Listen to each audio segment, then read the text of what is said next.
house's edge to the ocean. That is shocking to hear and a risky way to calculate. Up until recently, which is after beach destruction from recent storms, homes were allowed to build pools, decks, and have yards on their plots of land as long as it is behind the baseline and setback line. Nothing landward of those lines should be considered, quote, healthy beach. I doubt any other beach town measures healthy beach that when we are using the median high tide line to judge healthy beach height. We really should consider using the highest normal tide line, which is 7 foot. Charleston beaches have a 7-foot high tide regularly without storms help. So I'm not sure why anything else would be used other than the higher high tide lines. If a normal 7-foot tide puts the beach underwater, then how could that be considered a healthy beach? Also, right now, almost 3/4 of the beach's width from the pier down to about 6th Street is cut off by the trench. This trench is underwater every time the tide is over 6 feet or when the waves are big enough at the median high tide. So technically 3/4 of the beach is not healthy beach until we add sand to get well over the 7-foot mark. Multiple other beach towns, such as Hilton Head, are rebuilding 200 feet of healthy beach from the setback line. But I heard we are aiming for a small fraction of that. That would be disappointing. I moved here because I thought our island was the most special place on the coast, and I think we should protect our island as well, or better than other coastal towns, no matter what it takes. Lastly, we have lost 3 feet of sand off the top of what used to be there. The attached picture shows this. This is 3 feet of sand or more from the dune's edge, all the way to the ocean gone. And the beaches closer to the north and south inlets are even worse than ours. I think we should go back to what was there prior to, it says 1226. I think he meant 1223. That's what I would guess. Yep. We all paid more to live here mainly because of the beach. The beach is all of our home in a way. I feel we should not be aiming for the bare minimum to protect our home, but setting a shining example for other towns. So I passed out his photos that he sent via email to show the 3-foot drop at his house.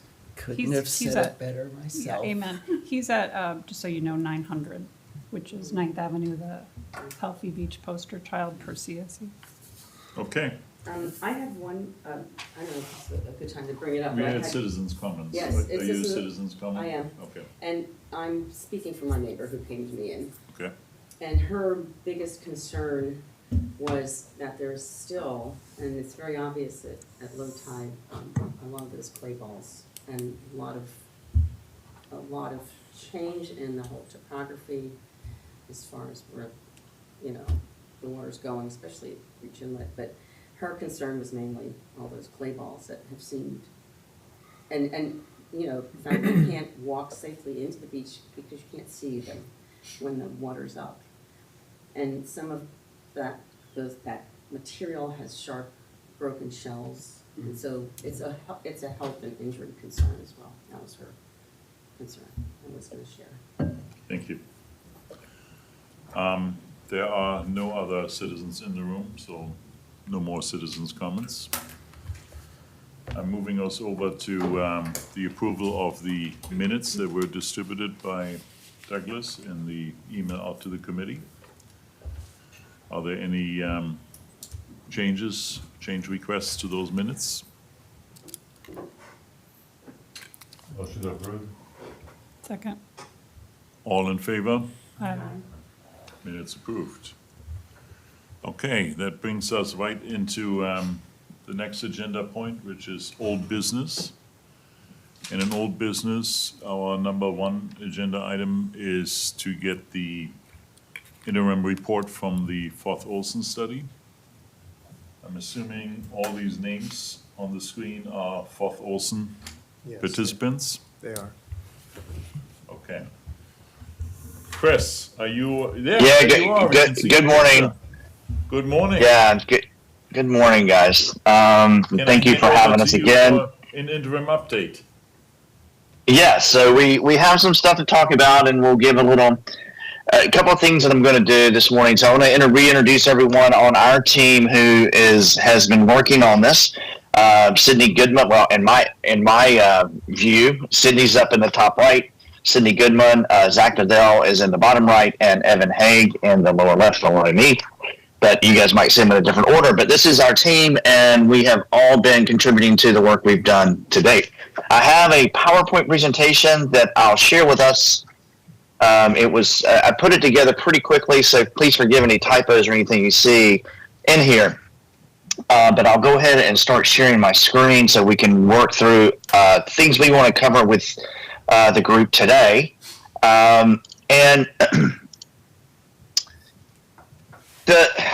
What I would like to do first off is I would like to review the Hilton Head Beach Management baseline example and clarify a few things and explain what the town did. I've heard various understandings and explanations of what that line is and what the town is doing. I would just like to give some more context to that for the group's consideration as we continue the baseline management conversation with the Isle of Palms.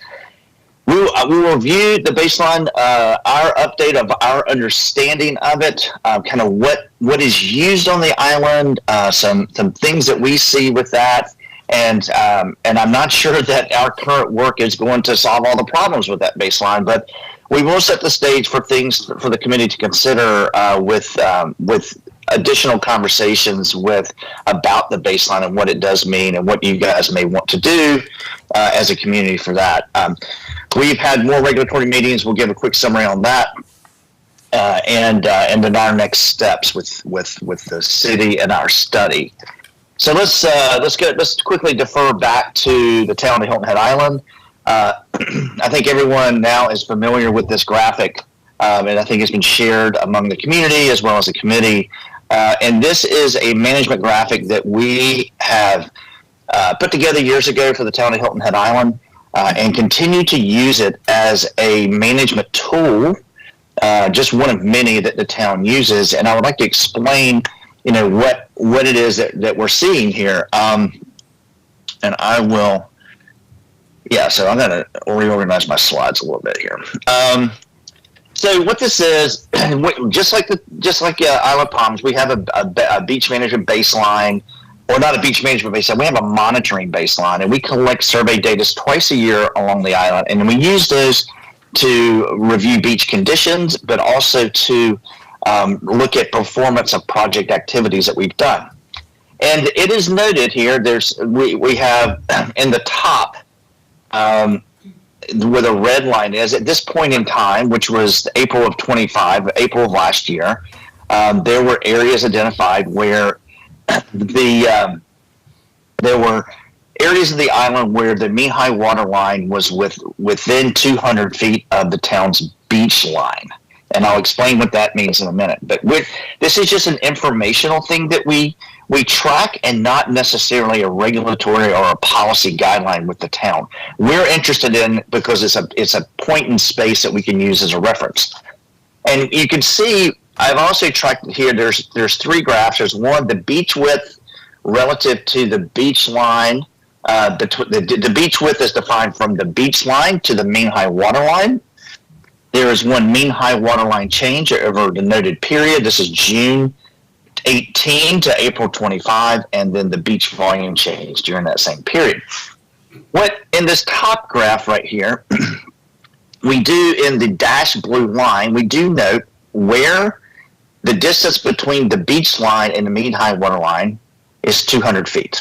And that's just along the island. And we use that in comparison. Hey, where do we have what we've defined as narrow beach conditions relative to the other areas of the island? And we also look at that with the point in time, which would have been the April 25 is the black line of where it was. And then we also use the change data that we have here, and we'd say, hey, 2 years from now, if this change continues, where will these areas of shoreline be at that time? And that's where we start identifying, wow, well, here's a little problem area here, here's a little problem area here and here. Does that mean that the town is ready to take action? No.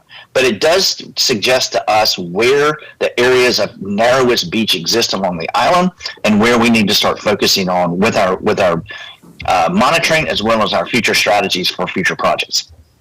So what does that what does the beach line mean? What did the town do?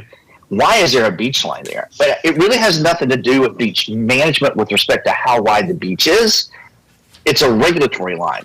And it is based on that 1999 location of the OCR, which was OCRM at the time, baseline, because the town, unlike the Isle of Palms up until this point, the town's beach was advancing. And so with the way the state laws are written, if they were to come back and reset the OCRM baselines at the time, that line would advance more seaward, and the rights of the private owners would also advance, and there was redevelopment pressure on the island at the time to prevent that from happening.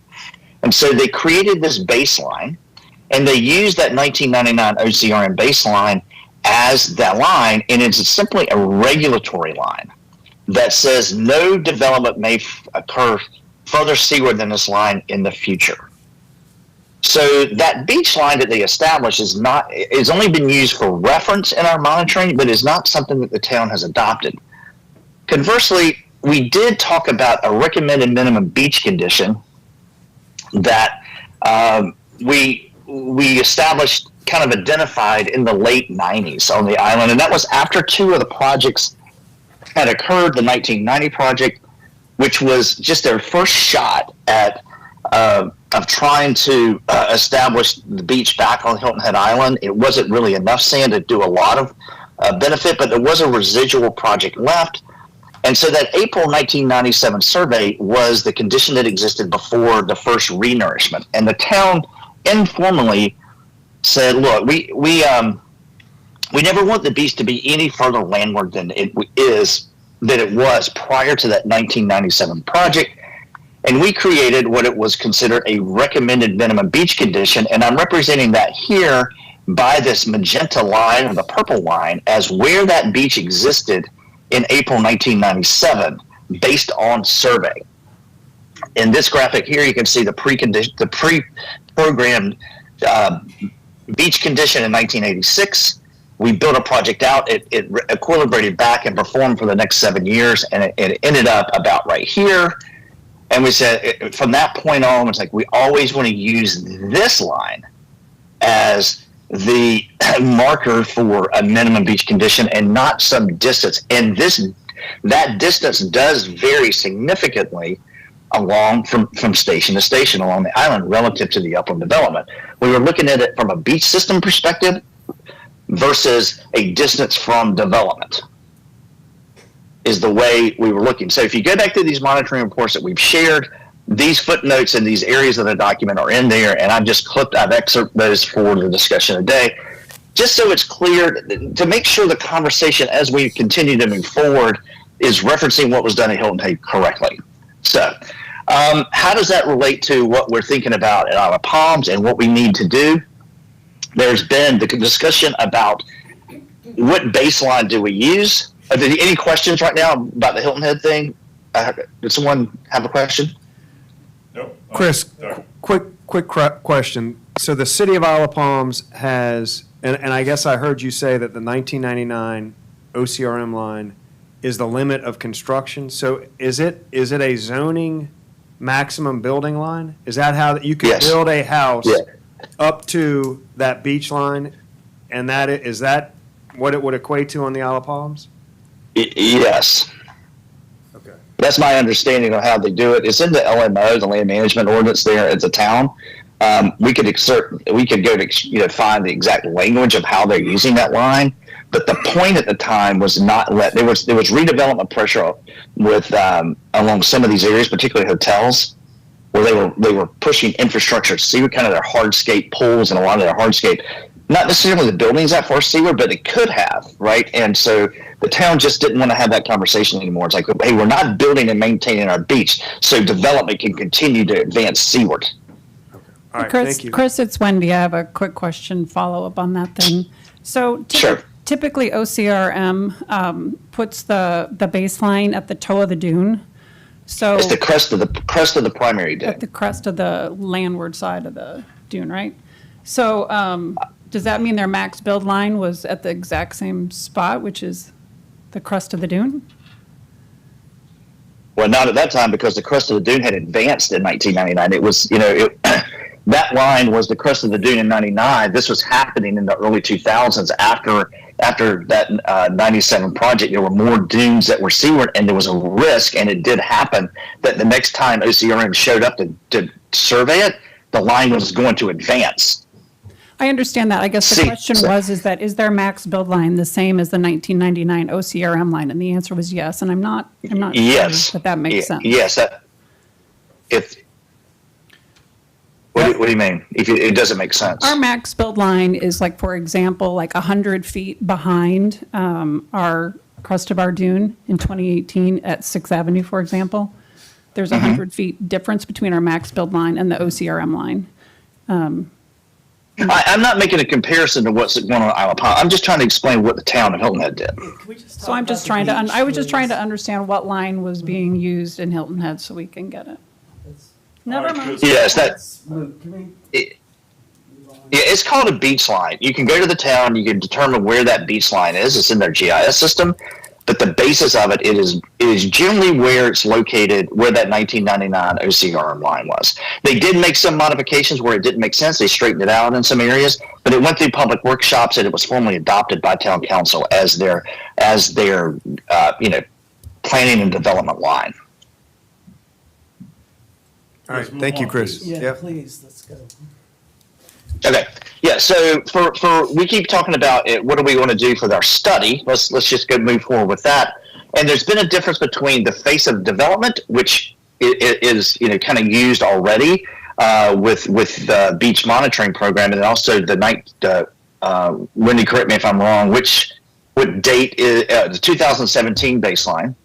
But I want to show here how which one is picked or chosen, or how we move forward, is that these two lines are not uniform as you go along shore. And in some cases, I'm going from south to north or west to east along the island.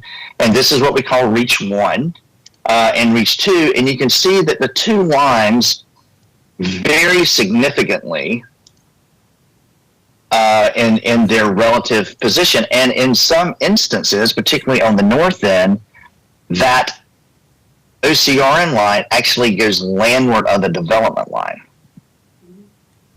And so, that's something I think that we would want to keep in mind if you said, hey, we are going to use the 2017 line as the basis of future beach management.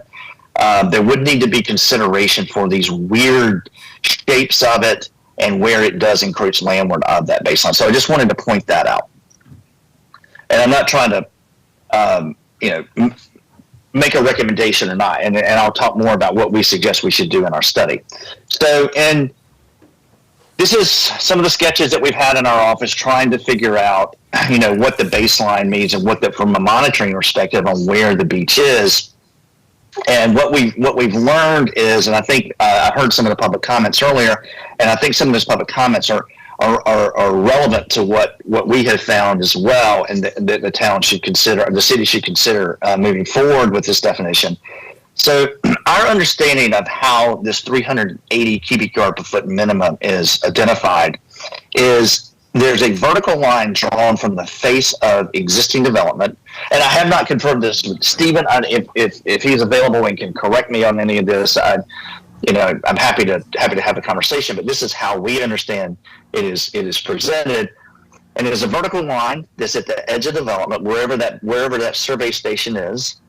And above minus 13, so you draw a horizontal line at minus 13, and you compute the total volume in the profile in this weird shape using the existing profile to determine how much sand is available seaward of that structure. And the only vertical reference is that minus 13. So what you find as you go along the island, there are areas where the existing profile does not go down to minus 13. So decisions have to be made on where to end this to determine how much sand is in the system. And one thing that is of interest is the amount of sand along the island above like the mean high water line. I think the speaker earlier talked about using the upper portion of the beach as a reference is relevant here, because you can see here in reach 1, And this is just for relative comparison. Let's look at reach 1 here, where this would have, say, 380 cubic yards per foot or more sand using the existing data and this minus 13 as a reference. And we have the same thing here, just a little ways up the beach at reach 2, which is, just south of the pier, where we have a much more established dune and we have a lot more sand in the upper part of the beach. And we still have, well above that 380 minimum that is required. So we're not getting a good representation of what the condition of the upper beach is using only one metric that is down to minus 13. So future conversations about not only the beach monitoring, but also some type of minimum baseline probably should also have a second metric in there of what is the health of the beach above another baseline. It's of interest, to know what the total volume is, but then we can also look at the upper part of the beach, and then that could be relative to some beach width or some dune width. And when I talk about, this is my understanding of the crest of the primary dune, this is what OCR would look at right here when they map that baseline. That's what I've always understood the definition to be. And they used to walk along the crest of the dune and do it with GPS. And I understand more recently they do it with LiDAR surveys and just map it on the desktop. But so it would be the seawardmost dune that is at least 3 feet high and more than 100 feet long would be the crest of the primary dune. And the choice for those decisions can be debated all day long. I've never always agreed with that, but that is my understanding of what they do. So we can go to other areas of the island and we continue to look at just how the differences continue. We do have, this is in Reach 3, kind of that center portion of the island where we have a higher dune. But then we go to other areas where we have, in the middle of the island where the beach is very, very wide, but it's also very low. And so there's lots of variability along the island, and using one number, that 380 minimum, may not tell the whole story of really what's going on with the overall beach system. So, and you can look at this graphic where this was provided to us by Douglas, and he had gotten it from Stephen, and it's where Stephen and his team had attempted to look at the relationship between the available sand volume, seaward of development above minus 13, and the distance from the edge of development. So it would be, what is that distance?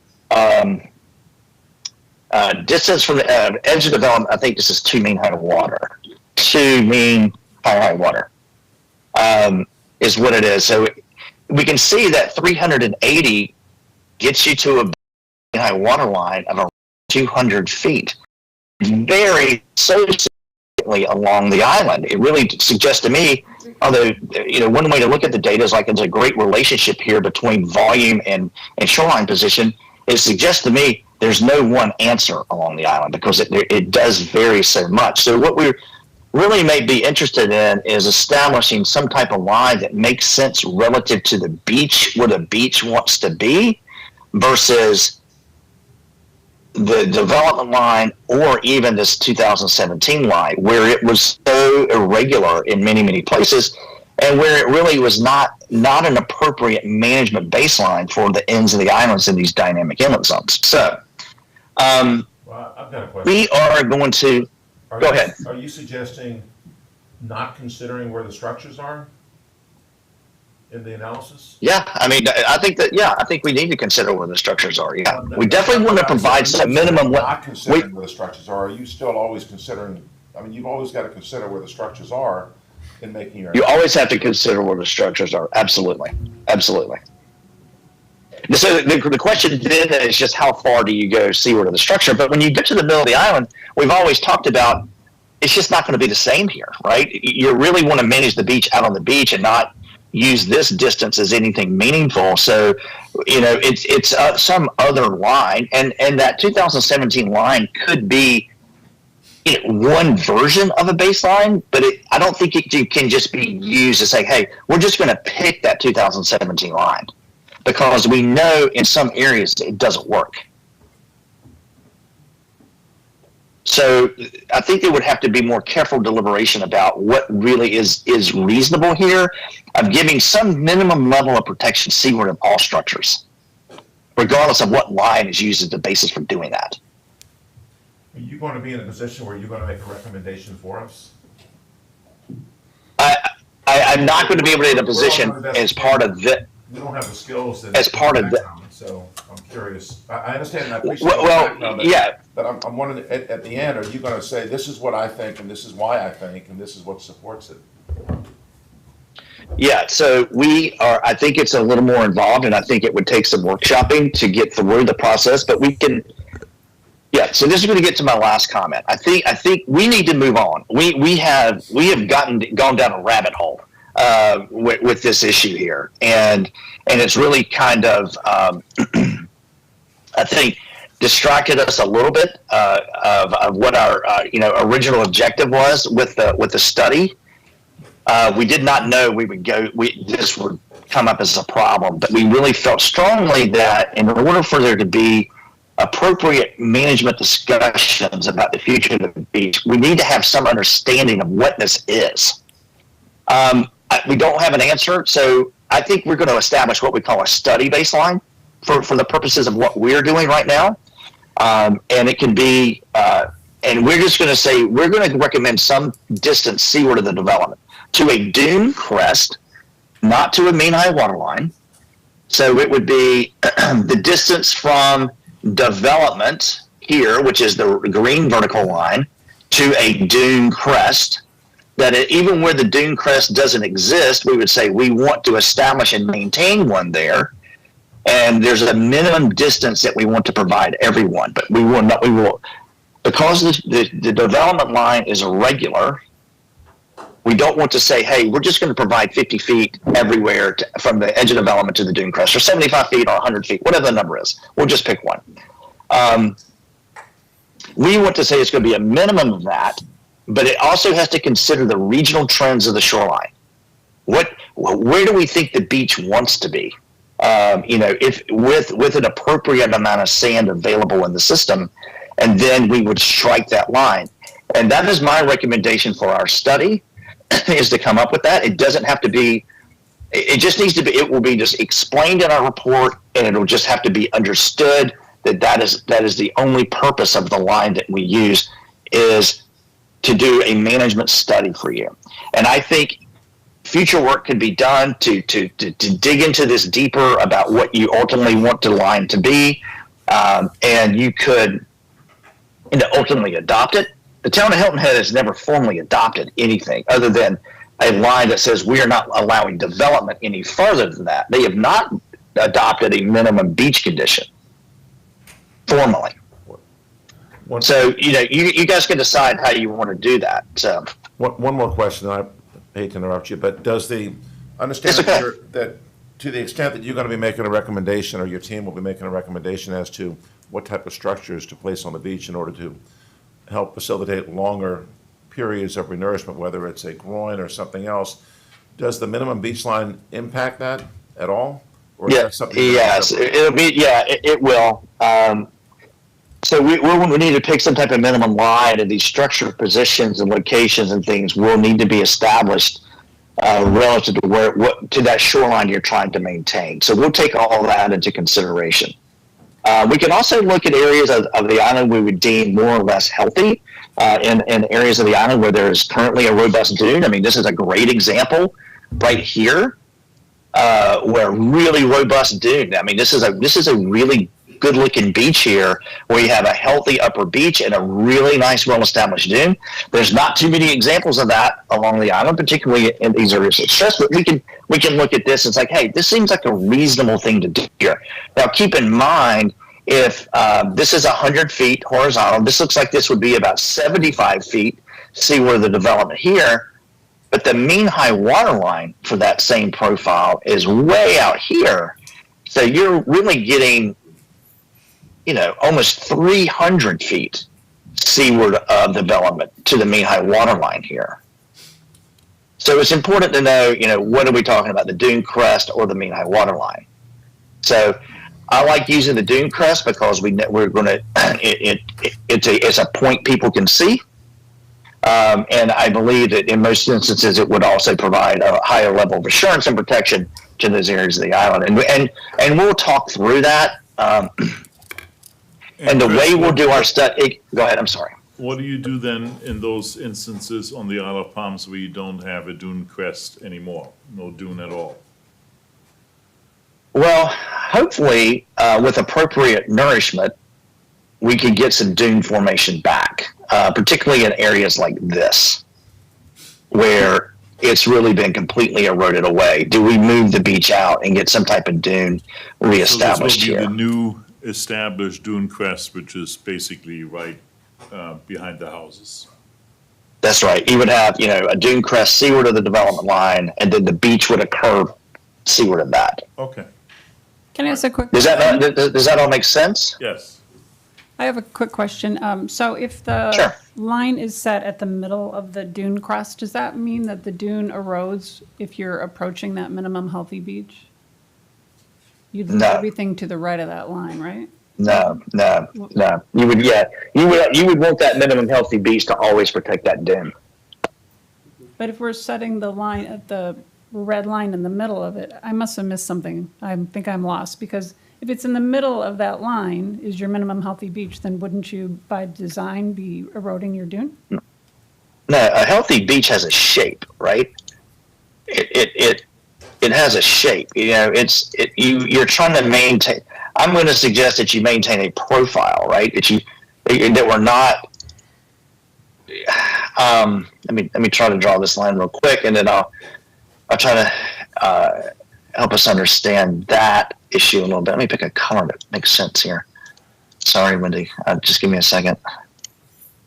So yeah, this is what we would want it to be, and our management options are going to be seaward of this. Something like that, and this would be the sacrificial portion of the beach out here. And when this erodes away, we're only back to this. Oops. Sorry, I can't grab my lines, but we're only back to this, which will protect the dunes. And in fact, on Hilton Head, one of the things we look at is dune health. In many areas, we're now protecting the dune instead of development because we don't want this to be threatened. We always want this to be in place, ideally. Yeah, so there's two different pieces. It's establishing that minimum beach location, a position and a shape, and then we are going to protect it with a volume of sand seaward of that. And they're going to have, and then the structures come in to slow down the erosion so the sand loss rate from this area is manageable in those areas where they're needed. So when That's the way I Carry on. envision this. We have an agenda packed, and we have 10 more minutes, so Yeah. carry on, please. Yeah, so I'm getting, and I'm happy to answer more questions, but so where we're going to establish this, we're recommendation to you for the study to be detailed engineering analysis to determine what level of you want for all parties, and that could involve maybe even some numerical modeling to look at vulnerability of certain storm levels. That's a little more involved than what we're scoped to do here, but it's something that can be considered. And as long as we pick some reasonable number here, which we'll suggest how we picked it, then I think future studies will be able to work around that and adjust these alternatives to if this number changes some from what we assume it to be. But go ahead. I just had one quick question. So you're going to come up with something and use it for your alternatives analysis. If for some reason we want to change that definition, does it change the recommendation of you would choose option 1 instead of option 3 because we didn't Probably do our not. homework on the first part of it? Or is it not going to drive you to one condition It's not versus the other? It's not going to change your management approach. It's going to change where you're trying to maintain the beach. Okay. So, Chris, this is John Schilling. I handed out your monitoring report for 2022 at our last meeting, And I actually have a Uh-huh. little summary here that I wanted to discuss with the group when we have a chance. But one of the key things that I noticed is you measure the shoreline changes that occur in addition to the volume changes. That's right. The shoreline changes, I think I mentioned this before, that's something I can understand. It's measured in feet of dry sand, and not cubic yards per foot. So the work that you're proposing, are you gonna give us a shoreline, information as well as the volume in these cross sections, like for beach width? Yeah. Yes. That's the way most of our software, all the software that we use for these analyses, we've written it all in house. And so these are traditional things that we do, looking at not only volume change, but also shoreline change, and sometimes we look at, okay, what is the change at +5? What's the change at mean high water? What's the change at mean low water? Because they all have meaning, and you can interpret beach behavior by looking at different things along the profile. And so, but for the purpose of this, yeah, we could definitely report back on the mean high water. The mean high water line is usually used to track, most commonly used to track beach behavior. And there are, kind of well-established relationships between mean high water line change and volume change. So that's why we do that. But yes, we can provide that. Short answer is yes. Yeah, because it's beach width that you also report on and that's what I'm very interested in, is beach width. And Yeah, and we can talk about that. The Yep. Yeah. barge operators can figure that out. Yeah, so real quick, let me finish my summary, and then we'll use the balance of time for a few questions. What we want to do from here, we're gonna figure out what we want to do with X. We're going to develop our alternatives more in detail, kind of mirroring back to what we had in the second opinion study, with some refinement to that, and conduct the initial cost analysis for what we believe to be that, and we want to report back on this to the committee in our July 2nd meeting. Real quick on the regulatory. We've had conversations now with the Corps and with the state, all very positive, a clear understanding of the problems that do exist on the Isle of Palm. They were really interested in the alternatives we talked about, and it all seemed, with the exception of maybe some tweaking on definitions and things like that, but the approach and the reason for what we're proposing to do all makes sense to them, and they believe that it might occur in the regulatory process. But yeah, so that was all positive. We'll consider that as we develop these alternatives. Can you I'm going to now if there's any other question.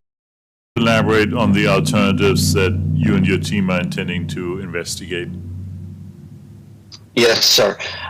We will look at beach nourishment. We obviously the no action. What happens if we do nothing? The beach nourishment only, is that how do we manage it, and how much of that cost? How frequently would you have to renourish based upon historical sand loss rates? Then we'll start integrating structures and changing those sand loss rates, and how much does it cost to implement the structures, and how does that affect the long-term cost of sand? Because anything that we implement with the structures does not eliminate the need for future sand placement. We just want to get future sand placement into a more manageable approach of potentially reducing future volumes, potentially increasing the time between required renourishment events is the objective and the purpose of the structures. And between those renourishment events, I guess one more thing for the purpose of the structure is to protect those areas that are most vulnerable when there is no sand in the system that are traditionally, in jeopardy along the island. Are you going to be looking at Army Corps as a potential renourishment option for the south end?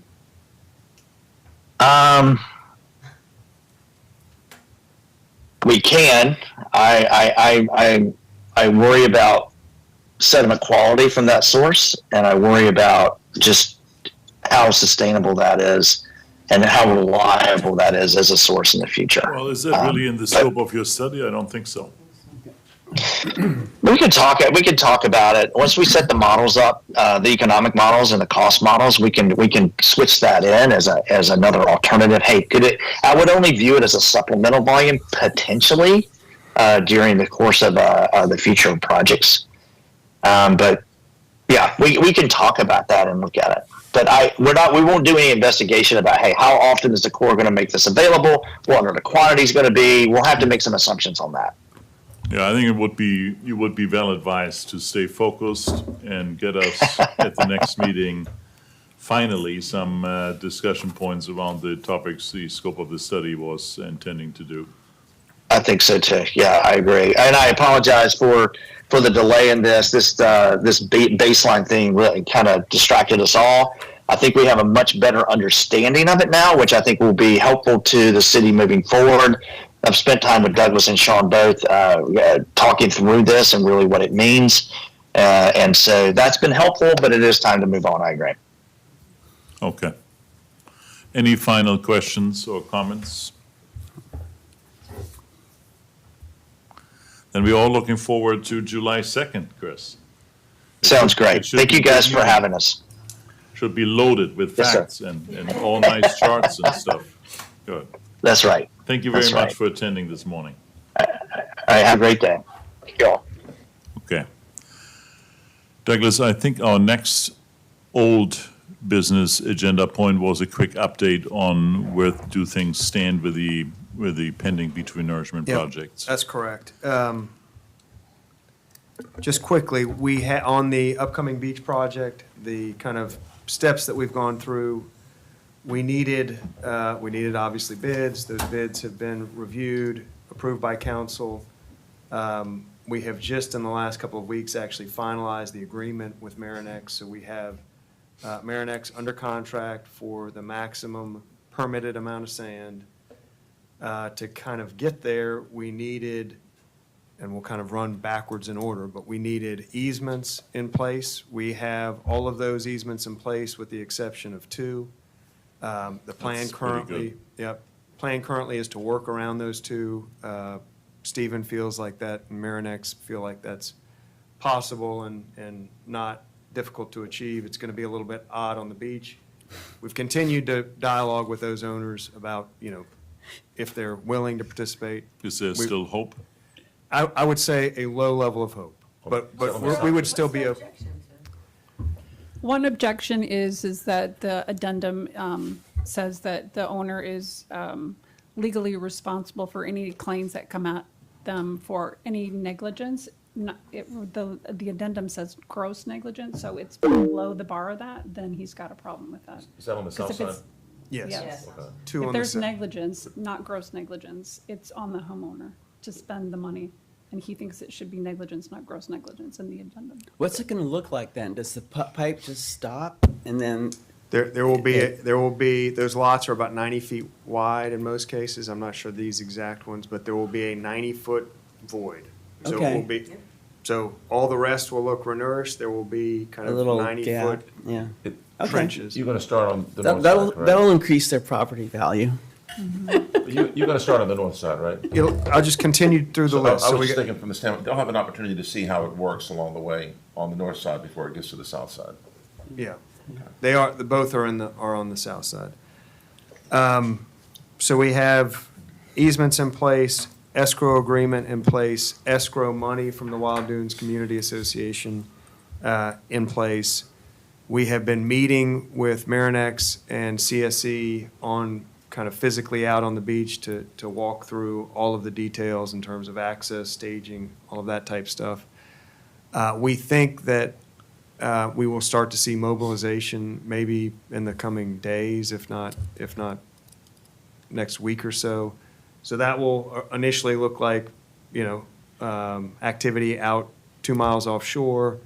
That will then be happening for the better part of a month. They are now advising us that they expect sand to show up mid-July, early to mid-July. We have been hearing late June. I think they've now indicated July before sand would show up. Their sequence will be, they will start on the very north end reach. So they're going to start the reach that includes Ocean Club.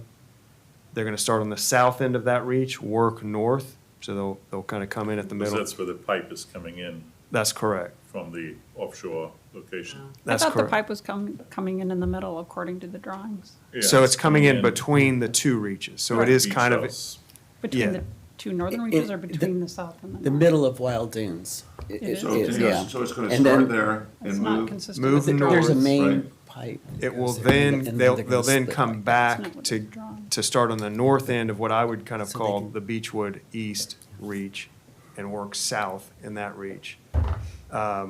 That will then, once those two reaches are completed, they will then shift the pipe. They don't know if they're going to do new pipe or shift the existing pipe. They'll shift it down to roughly kind of the middle of the southern reach. So once they have that pipe placed in the middle of the southern reach, they will work, I think, initially north. Yeah, so they'll kind of start in the middle of that reach, work north towards the pier, then come back to the middle, and then work south all the way around to breach So it. Doug, going back to the issue of the big mud balls and all that nastiness, is that gonna be removed or just covered over? That, so the, those mud balls came from the Army Corps of Engineer project.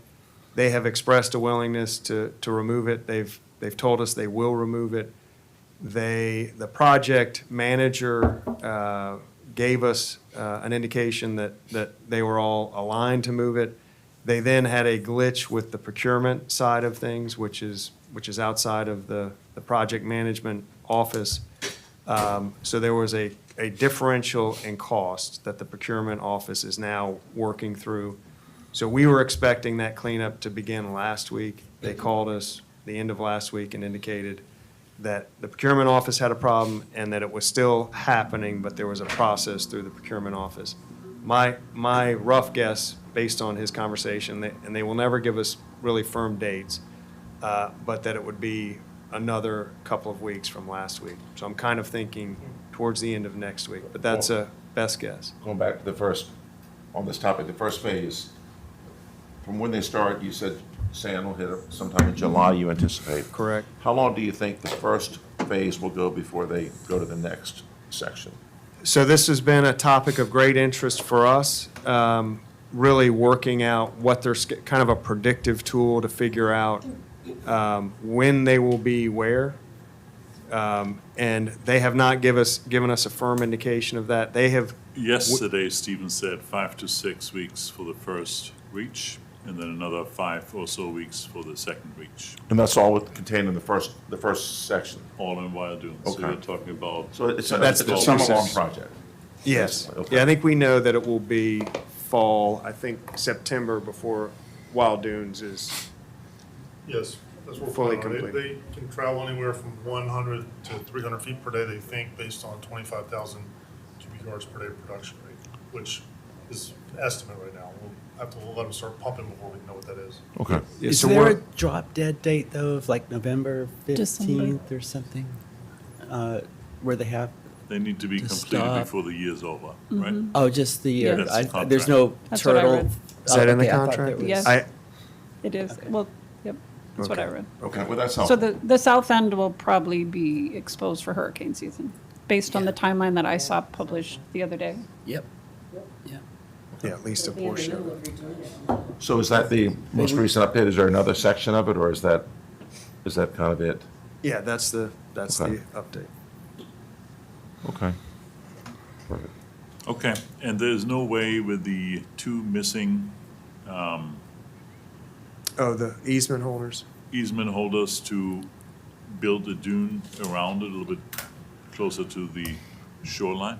Not that our legal counsel is comfortable with. Do we care? I care. Well, it I'm doesn't sorry, make a if they difference don't for- want it, then I think it's stupid to leave the dune open, and that way. it might you have- affect neighbors. It you might mean. affect Okay, neighbors, that that's makes, my okay, concern. then that People makes next to sense. those people are Okay, gonna I be- care now. So Yeah, is if you, the if dune, you they have a have, storm, it's gonna take that path to least it'll- resistance Yeah. and then spread Okay, out, so I it's agree. Okay, basically. I didn't Yeah. understand that. can I ask a question, Douglas? Is the berm not going up to 6 to 7 feet as well as the dune? I think that one of the owners is like, my dune's okay, I'm not worried about that. But are they also leaving, like say Corey said it's 3 feet shallow right now where he's at 9. So the Seventh Avenue person, does that mean that his sand for those 90 feet is going to be 3 feet or That's 4 correct. feet or 5 feet lower? He's So making his own your beach decision. is going to go like this? That's correct. And the city doesn't feel comfortable taking the risk of leveling that out for those two houses? That's correct. Yeah, I mean, we have talked a lot about how long it will take Mother Nature to fill in that gap. And I think we feel like that will, and it's definitely not ideal.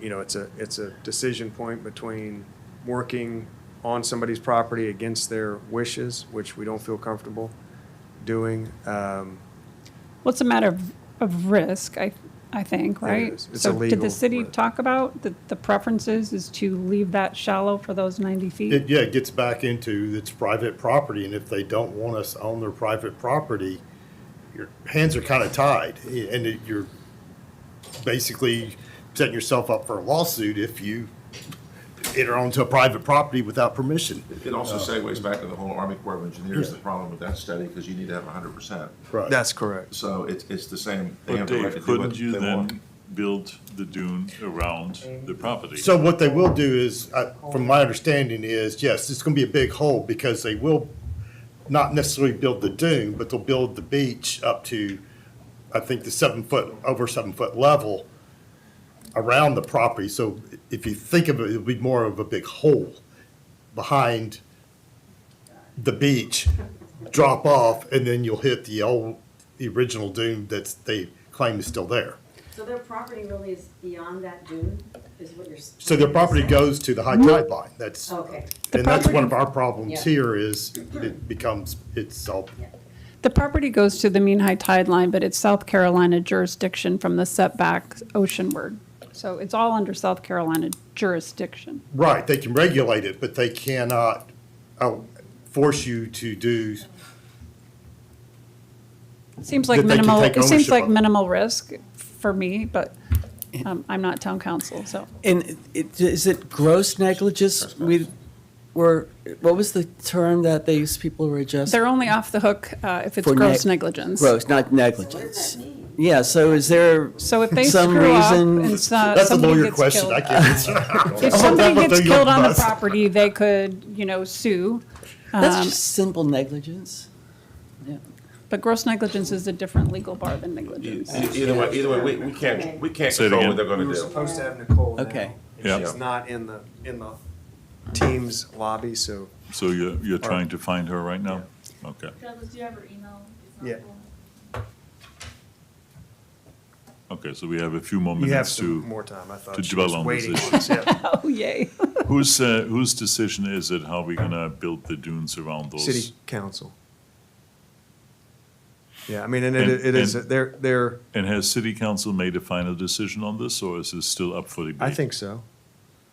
I have not watched a meeting where it was discussed. Can you tell me when the city No, council I've tried became to bring it aware? up at the last meeting, and I think we are the next, but I would like to you- watch the city meeting where they discussed leaving a, Yeah, oh, feet by that 90 did feet. come up about the gap, yes. do you know when it was so I can watch it? It was the last meeting, I thought, when we decided to move forward without the two remaining. It came up as part of that discussion of what would happen. And basically, that's where it came about, that I think, that there's going to be just a big hole, like a pond, with or without water, depending on the level, sitting, behind what will now be the beach. And then it'll drop off, and then we'll go back to where it exists today.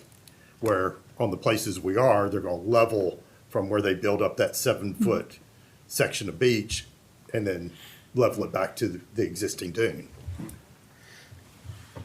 yeah, I think, Dave, when you're discussing this again in council, there's obviously always risk in every decision Yeah. you make. One is a legal risk, the other one is a risk that you are subjecting that area to more problems if a storm really happens. And it does, and it's, again, 'cause Doug was saying, there's going to be a couple of years that it will naturally fill in on its own. So, but if you have a major storm in that time period where that area will have less protection. I would suggest that they know that, and they're making that decision. Yeah. Not the city, but the homeowners. They have the opportunity to join if they want to. If they don't want to join, they know what the risk is going to be. I understand that, but I think the city has the opportunity to build around the homeowner's property some sort of a dune protection. Off their property. Not on their property, if you're not allowed to go on their property. Right. And I think that is, I mean, I think that's the plan, is to build around it as best we can, But leave. but not go onto their property. Yeah, And that is what I expect the plan to be. okay. All right, any other questions or comments to that ongoing project coming at us at high speed now? Do we have our vegetation experts online now? She's still not in. Can we switch topics around? Do we have our lobbyist online by any chance? I don't think so. 10:20 was there. Just sent, I have an idea. Okay. What is your At idea, the, at the John? last meeting, I handed out the monitoring report Yes. for Hilton Head, and I have a very quick, probably 10-minute. Why don't we give you 10 summary? minutes, John? And you Okay. can tell us about this This monitoring wonderful report. monitoring report. Do you have an extra one though? I did, yeah. So I just did, don't worry, I'm gonna go through this very fast. And I'm assuming the objective is you want, It ties in actually nicely that. you these want three Isle of Palms Yeah, to, right? to adopt similar I certainly do. reports going forward. And I think after you take a quick look at this, you'll understand. Thanks, Chuck. There you go.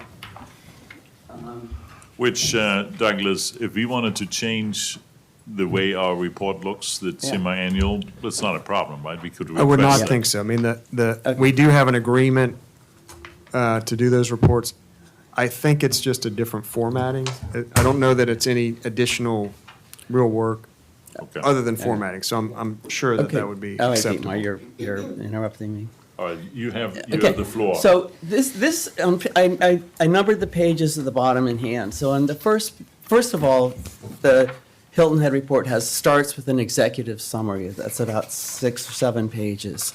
And all you have to do is read this summary if you want to get a good picture of what the beach condition is. And you can then delve into the guts of the report if you wish. So it gives you an option.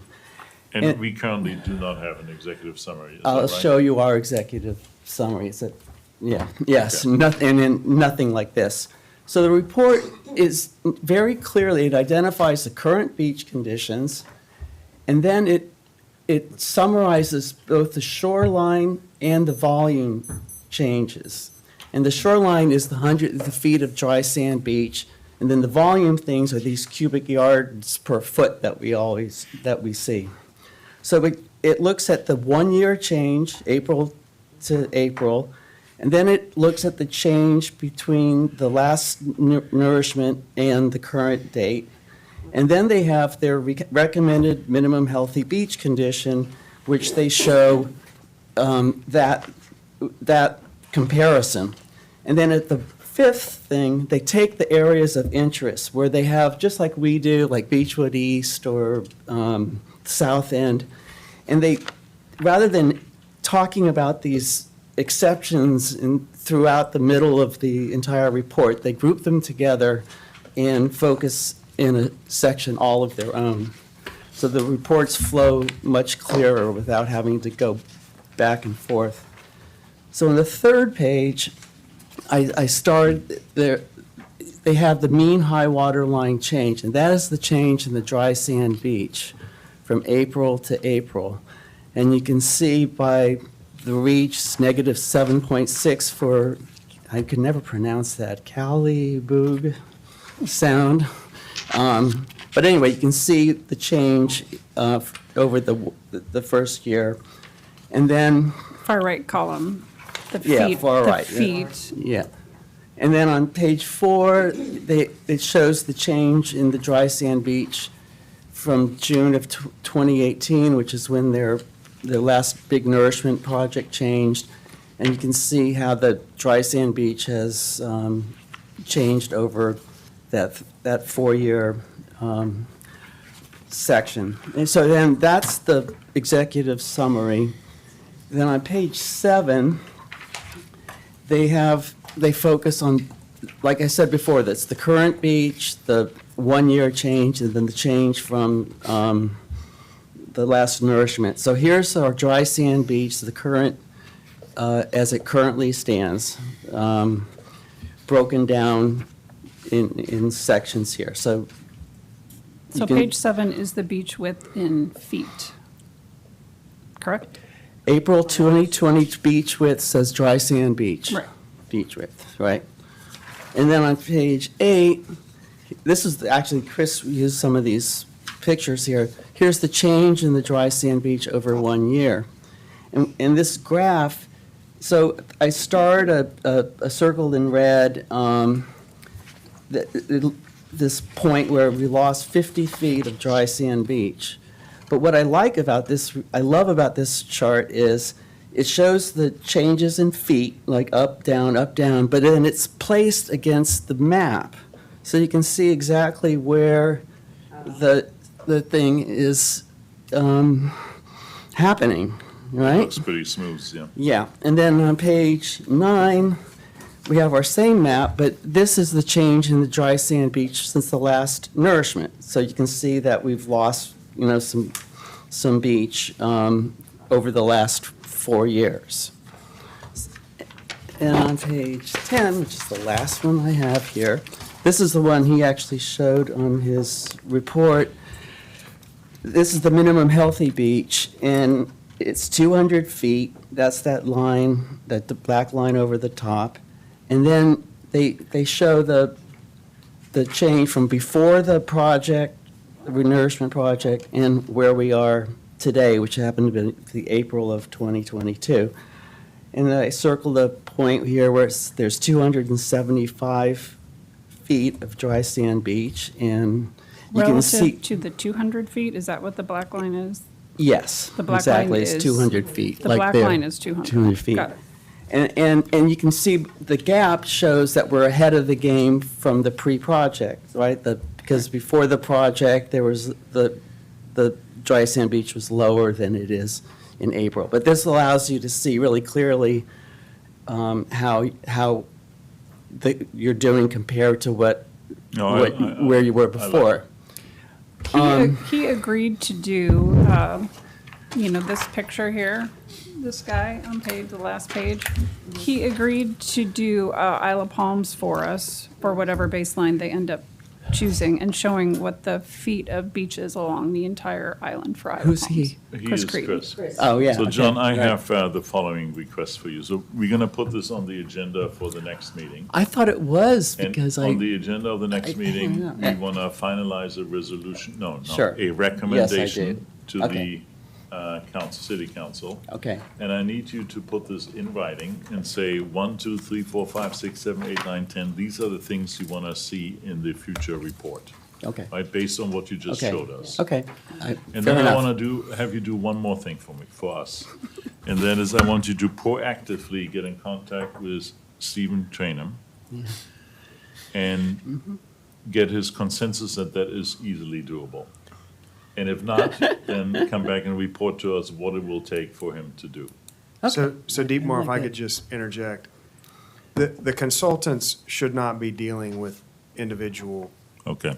Then we're going to have board to members. We've had- unfortunately So, go but through if you the send city. it to me, Yeah. I'll send it to him. Fair but enough, Okay, yeah. perfect. Okay. We've heard, that they cannot be kind of run Makes sense. ragged That through makes various sense. requests. Yeah. I mean, Yeah. the agreement is with the city, it should come through Yeah. the city. At the end of the But day, I'll- it's I'll- formatting. Yeah, I Right. agree, yeah. I'll pass that. It's formatting, For- but for us also it's like how you non-scientific people, yeah. you're measuring the feet of dry sand beach. Yeah. That's not included in anything. And I this morning, I was thinking about this. When they talk about the volume, like cubic yards per foot, I think it's because if you're the captain of a sand barge and you need to pump 50 cubic yards in this area to make the deficit, and then you move your pipe down, and then your cubic yards might be 10. So it helps, I think, measure what you're pumping onto the shore, but it doesn't show us what the beach looks like after the bulldozers spread it all out. So, I quick, wanted quick to- note, Nicole has had an emergency Okay. pop up, so she will not be able to join us. So you do have until 10:20. Do we want to reach out and see if he wants to If you appear can come earlier? earlier. Yeah, that would be good. Are you familiar with the DES online tools? Very, Okay, because, I'm an Thank you. expert at it. yeah, so, except for the current year, there's a lot of the monitoring data, beach. So you can go in and all the stuff that you're kind of asking is available online. It's just not summarized. This is what Hilton Head gets. They don't have to go online and dig through DES website. You have to go online to find the report. Well, So- here, but it- this so, is yeah, really pretty it's- nice. This is a 7-page executive summary, and wouldn't you like to have this report? I would love to have that report. Thank you. Or versus this? I agree. There, I Particularly if it actually dig doesn't into the cost any data in more that money one, we so take it. I'm an Yeah. I'm more technical and it has a lot more data. I agree, it does not give you the summary. Right. but that was- most of us, Isn't the summary in the back of the? oh, here's the summary. There is a summary, it's just Okay, very. there we go. Here's the shortened. summary. I got it for you. It's, first of all, this is the Isle Palms report. The first table in the report shows the cubic yards per unit volume, in the post, and this is how our report starts here. This first table. I have no idea what this table tells us. Pre-project volume, design fill volume, and the post-project volume.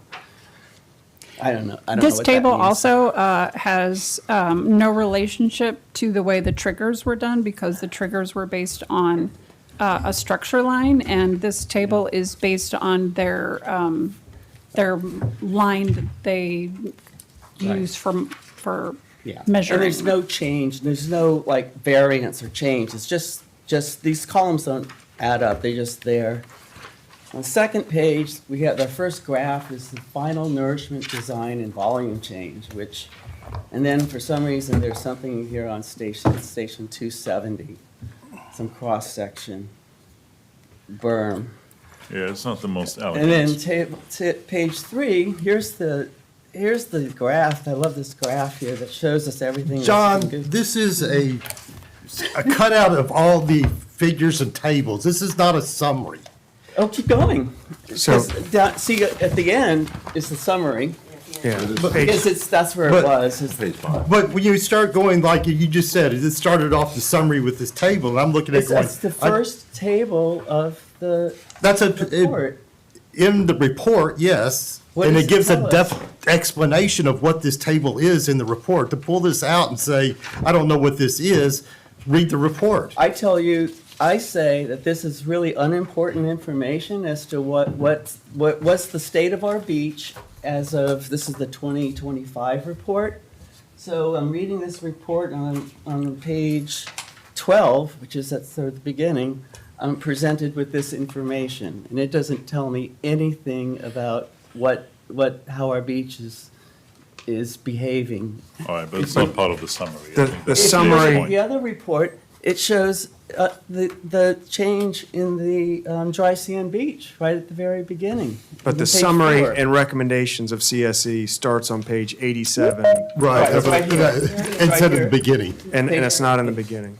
And if, just go ahead and read it and compare it to the summary that the Foth report shows, and really it's pathetic. Okay, So, if you put it on the agenda for the next meeting, please prepare a got it. recommendation. I've been doing Mr. Tompkins. Okay.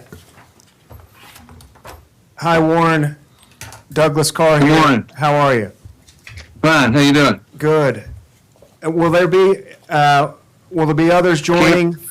Should we? Campbell is for sure, Campbell Mims. Okay, Boyd is on vacation, and Jimmy had a doctor's appointment that he didn't know if he would finish in time, so, okay, we'll try to do the best we can for you. okay. There's Campbell now.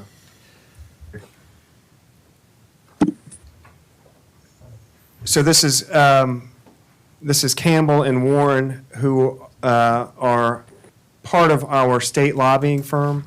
We had them, you all requested to have them here to just talk through kind of their initiatives as they relate to the Isle of Palms Beach. And they're working on multiple different fronts, on funding for us and for policy change.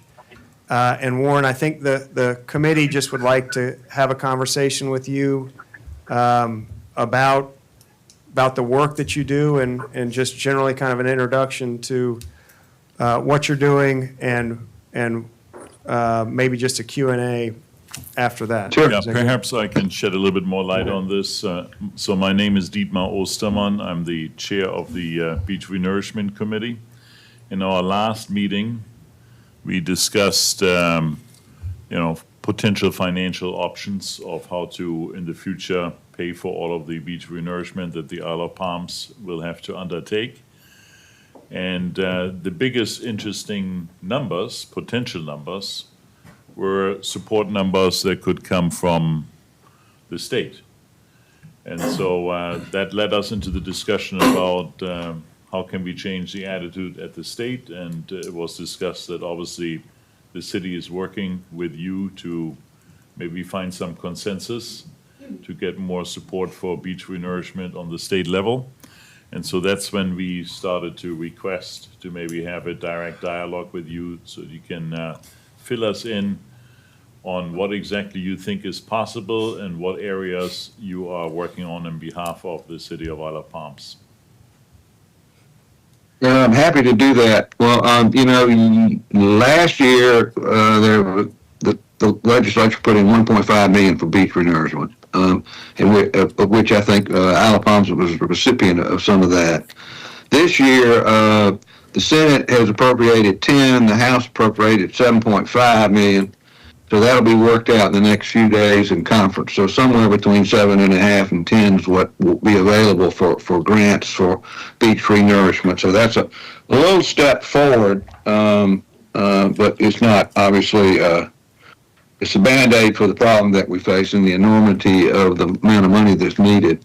You are lucky in that your state senator every year files a bill and he tries with everything that he can to encourage the legislature to find a permanent funding source in the state budget for this so that we don't have to go in every year and fight for what we call surplus funds. But to get it to a reoccurring funding mechanism. And so we obviously are doing, along with others, all we can to help encourage that. Now, we have to be perfectly honest.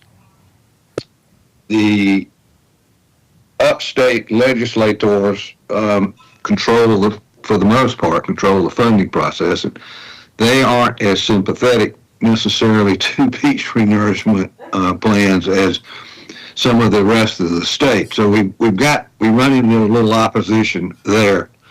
And I know that there's that beach renourishment, the beach communities that are working in that collaboration to try to do something about this. And there's like three things really I think we can do. One is continue to ask for money from the state and to seek a permanent funding solution.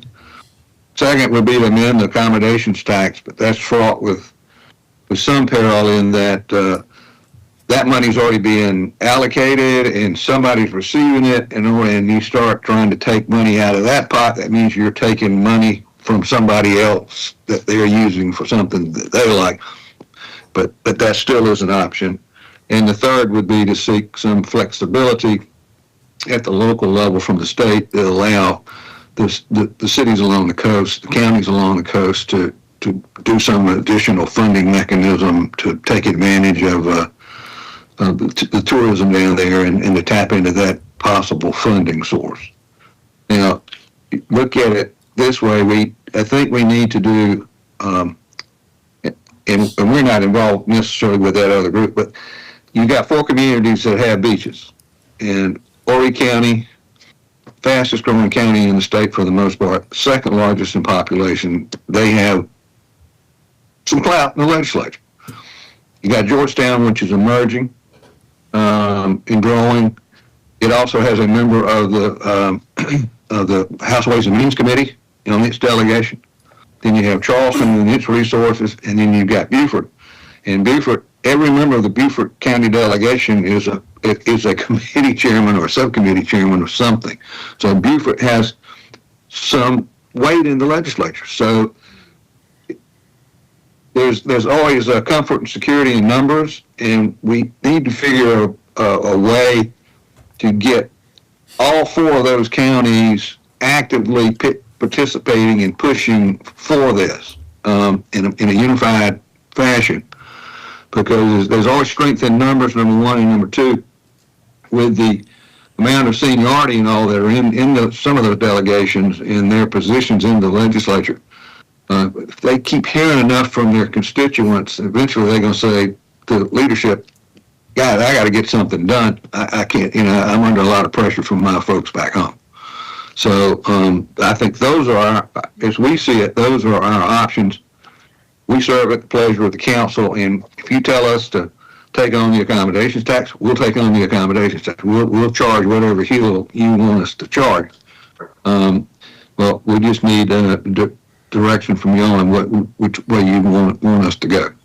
I think the other thing, if I could piggyback off of what Warren summarized, you've got, let's go back kind of to the beach for nourishment funding piece. You've got a governor here that consistently, at least for the last couple of years in his executive budget recommendations to the legislature, has put in a recommendation for some type of beach renourishment money. This year it was $4 million. Thankfully, the Department of Parks, Recreation, and Tourism went far and above that and was requesting $15 million. As Warren kind of explained, the legislature has landed in the middle, with the Senate putting in $10 million and the House funding $7.5 million. So I say that to say, you've got a primary coming up next week with gubernatorial candidates. You've obviously got statewide candidates, but I think you're also going to have to take a look at, or we're all going to have to collectively take a look at who gets into that office in November, and how much influence do the beach communities, Horry, Georgetown, Charleston, how much do they have across who's in that office, and how much dialogue can we have to them to continue to kind of build on, I think, what the last 10 years have been in terms of requesting money from the legislature, saying this is a need from the legislature in terms of beach renourishment money. Warren kind of quickly hit on this, but the other thing that I think we want to make sure of is council there has been very good about giving us some direction in terms of, we've got these needs relative to stormwater and drainage improvements, and we've got these needs relative to beach access improvements, and we've got these needs relative to green space at IOP Marina. And Senator Campson and Representative Bustos have both been very, very helpful to us when we come to them every single year, obviously with the non-recurring requests. Last year was a little bit different, being that the Senate and the House decided not to do anything. This year, though, Isle of Palms right there in the middle with everybody else in being a local municipality that qualifies to receive non-recurring funding from the state. So right now, it's in a conference committee and will be decided, to Warren's point, next week, but there's $1.4 million for IOP for beach access improvements, marina improvements at the green space, and stormwater and drainage improvements that Senator Campson and Representative Bustos have worked on collectively together. And so, I think having those projects in the pipeline, and credit to council and administration for having those, discussions and workshops every year where they come up kind of with a list of priorities and present it to us. And then we go work it with the delegation and make sure that we get y'all in there, so that when the beach renourishment money maybe not be as much as we need it to be, there still is something else coming off of the top that at least addresses some of the critical projects in the city. So just wanted to add that in there as well, piggybacking off of Warren. And I might just add, just for kind of local context, the way the city's recommendations to our lobbyists go is the council discusses this in the early part of the year. This year, I think it was February that we sent kind of the directives for the year to the lobbyists. We give them that list. They kind of focus this year on these specific items. And Campbell's point this year, and it seems like there was a fair amount of public safety equipment, stormwater equipment, beach access, green space, and then kind of a catch-all request that the city was aware that there was this, I think we all call it a budget surplus, that there was kind of a large chunk of money. We thought that it might be an opportunity to get a large portion of that surplus. So there was a request to secure up to $20 million for this beach project. Obviously, and we also have conversations with the state PRT office in terms of our very specific needs from funding. So we started that at the end of last year. And that is what the PRT used to formulate their request to the governor. So we're working through the State Office of Parks, and then also working through our lobbyist to secure that funding. So that's just a little bit of internally how the city works and how our relationship works. We really Douglas, give can them you a, send to this committee your direction? Sure. The city's direction Yep. to the lobbyists? Absolutely. For South Carolina specifically. So, and I don't look at 1.4 or $1.5 million as being a small amount of money, but it is a small amount of money in light of the renourishment projects and all of the things that happen, especially when you compare it to the revenue that's generated from the beach community, from people that come here for tourism, from the revenue generated from the hotel stays. The Isle of Palms is free access to people to come, other than maybe parking. But the revenue is giant. Is there an emphasis placed on that in approaching? I mean, I know it's one thing to ask for money, and it's another thing to talk about, can we tax in a different way? But I'm curious, is there a large emphasis placed on, if the beach communities don't have proper beaches, and if we can't support them as the cost to repair them go up significantly every time that we have to do a repair, which is really every 6 to 8 years, we can't survive. And I feel like that gets lost with some of the legislators, and it's easy to say, you guys deal with your problem, we're not going to mess with it. So I'm curious how much weight is put on that. A lot, because it generates about, the accommodations tax, I think, is roughly $86 million a year to the state. So that's pretty significant revenue in the accommodation tax alone. That doesn't count all the other stuff. So that's always at the forefront, and all the members always use that, and everybody understands the significance of what the coast means to tourism in South Carolina and the revenues that it generates. Sometimes that just gets lost in the pressures that other areas of the state think that their needs are just as pressing. So that's just the nature of local politics that we have to fight every day. I think I heard you say there's 3 things that we can do, and I caught 2 of them. I didn't catch the third one. The first one, if I remember correctly, was ask for permanent funding. The second one, or the last one, was flexibility in the accommodation tax. What was the second? That was the second. The third would be flexibility to find a new source where you're not competing, new source of revenue, where you're not competing with others for funds that are existing that people have already been drawing out of the pot on. And that would have to be fleshed out. That's just something that we could put on the table to, how cities sometimes will do special tax districts for development, and the monies generated in those tax districts stay in that district to build out the infrastructure and stuff like that. That possibly there's a way that if the coastal communities were interested, there would be a way to come up with something like that for the 4 counties, or something like that. We'd have to be creative and get some help on that, but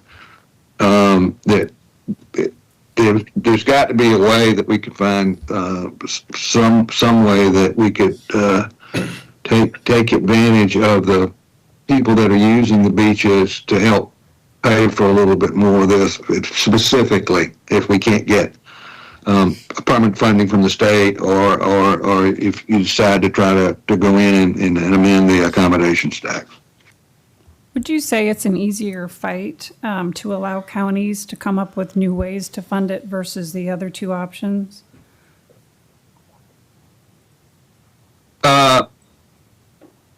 Well, amending the accommodations tax is going to be problematic in that money is, it's dictated now how that money is spent, how it's distributed.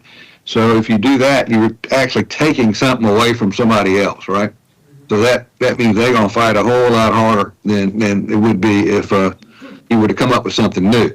But we have a pretty significant influence of Freedom Caucus and others that new sources of revenue are a no-no. So there's no real easy answer, but you don't know which one may get traction until you flesh it out and sort of, as we say, kick the can over and see who's going to be with you and who's going to be against you.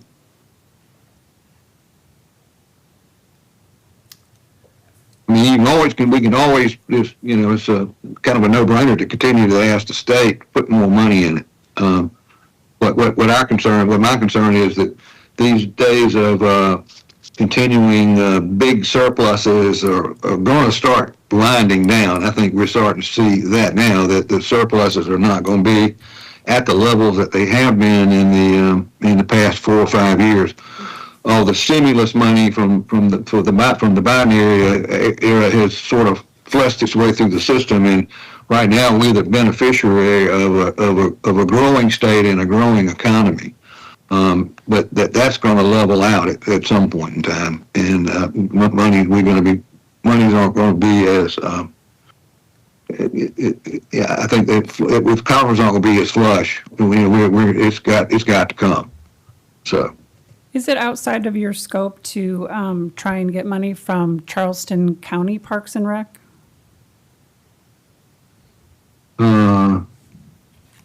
If they have any, I mean, we can certainly participate. We can certainly help with that, yes. Well, I know on my bill, I'm paying money to Charleston Parks and Rec. So they have some money. I don't know how much they have.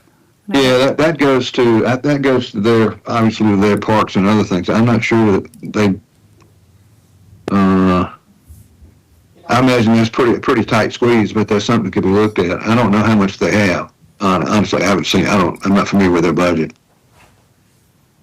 Right now, your lobbying efforts seem to be focused on the state of South Carolina only, right? Correct.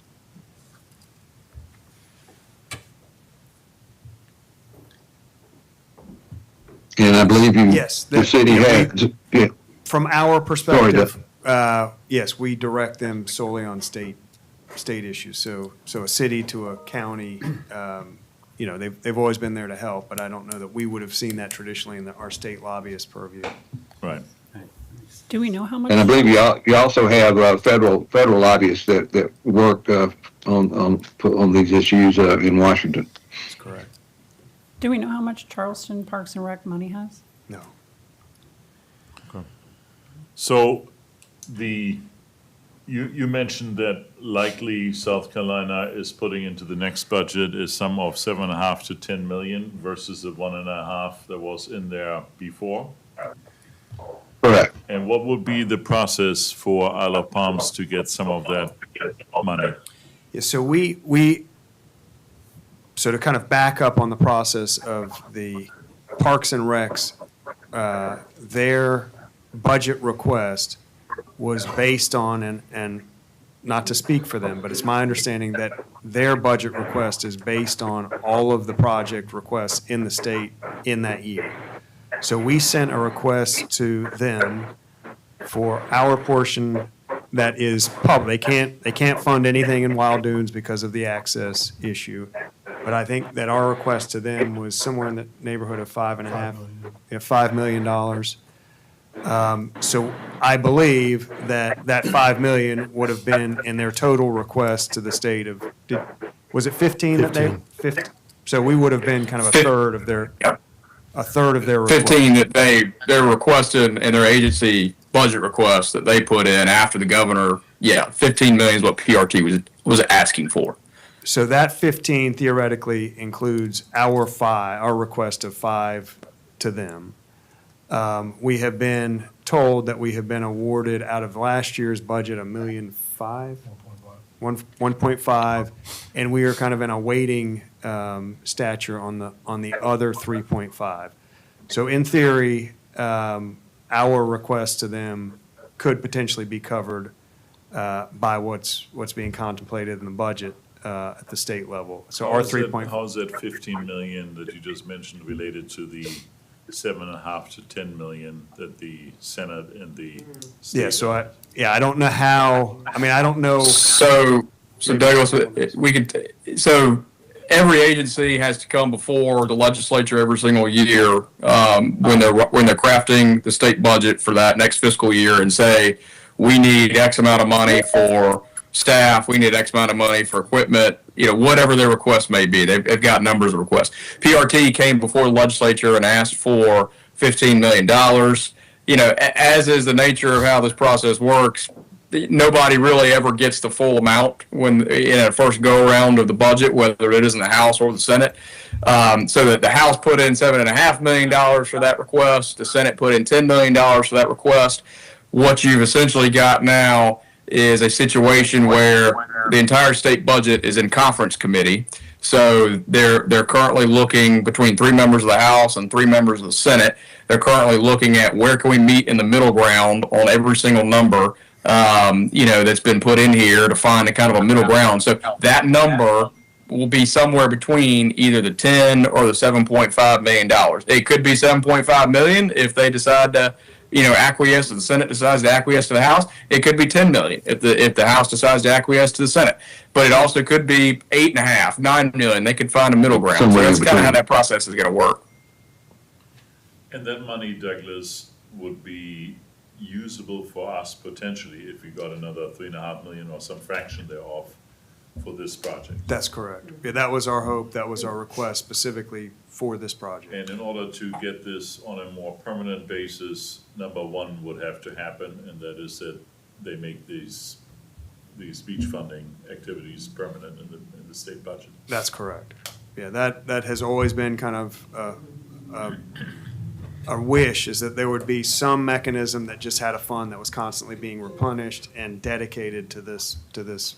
And what is our lobbyist opinion or judgment against the likelihood that this 7.5 to 10 million will become a permanent budget item as opposed to just a one-off?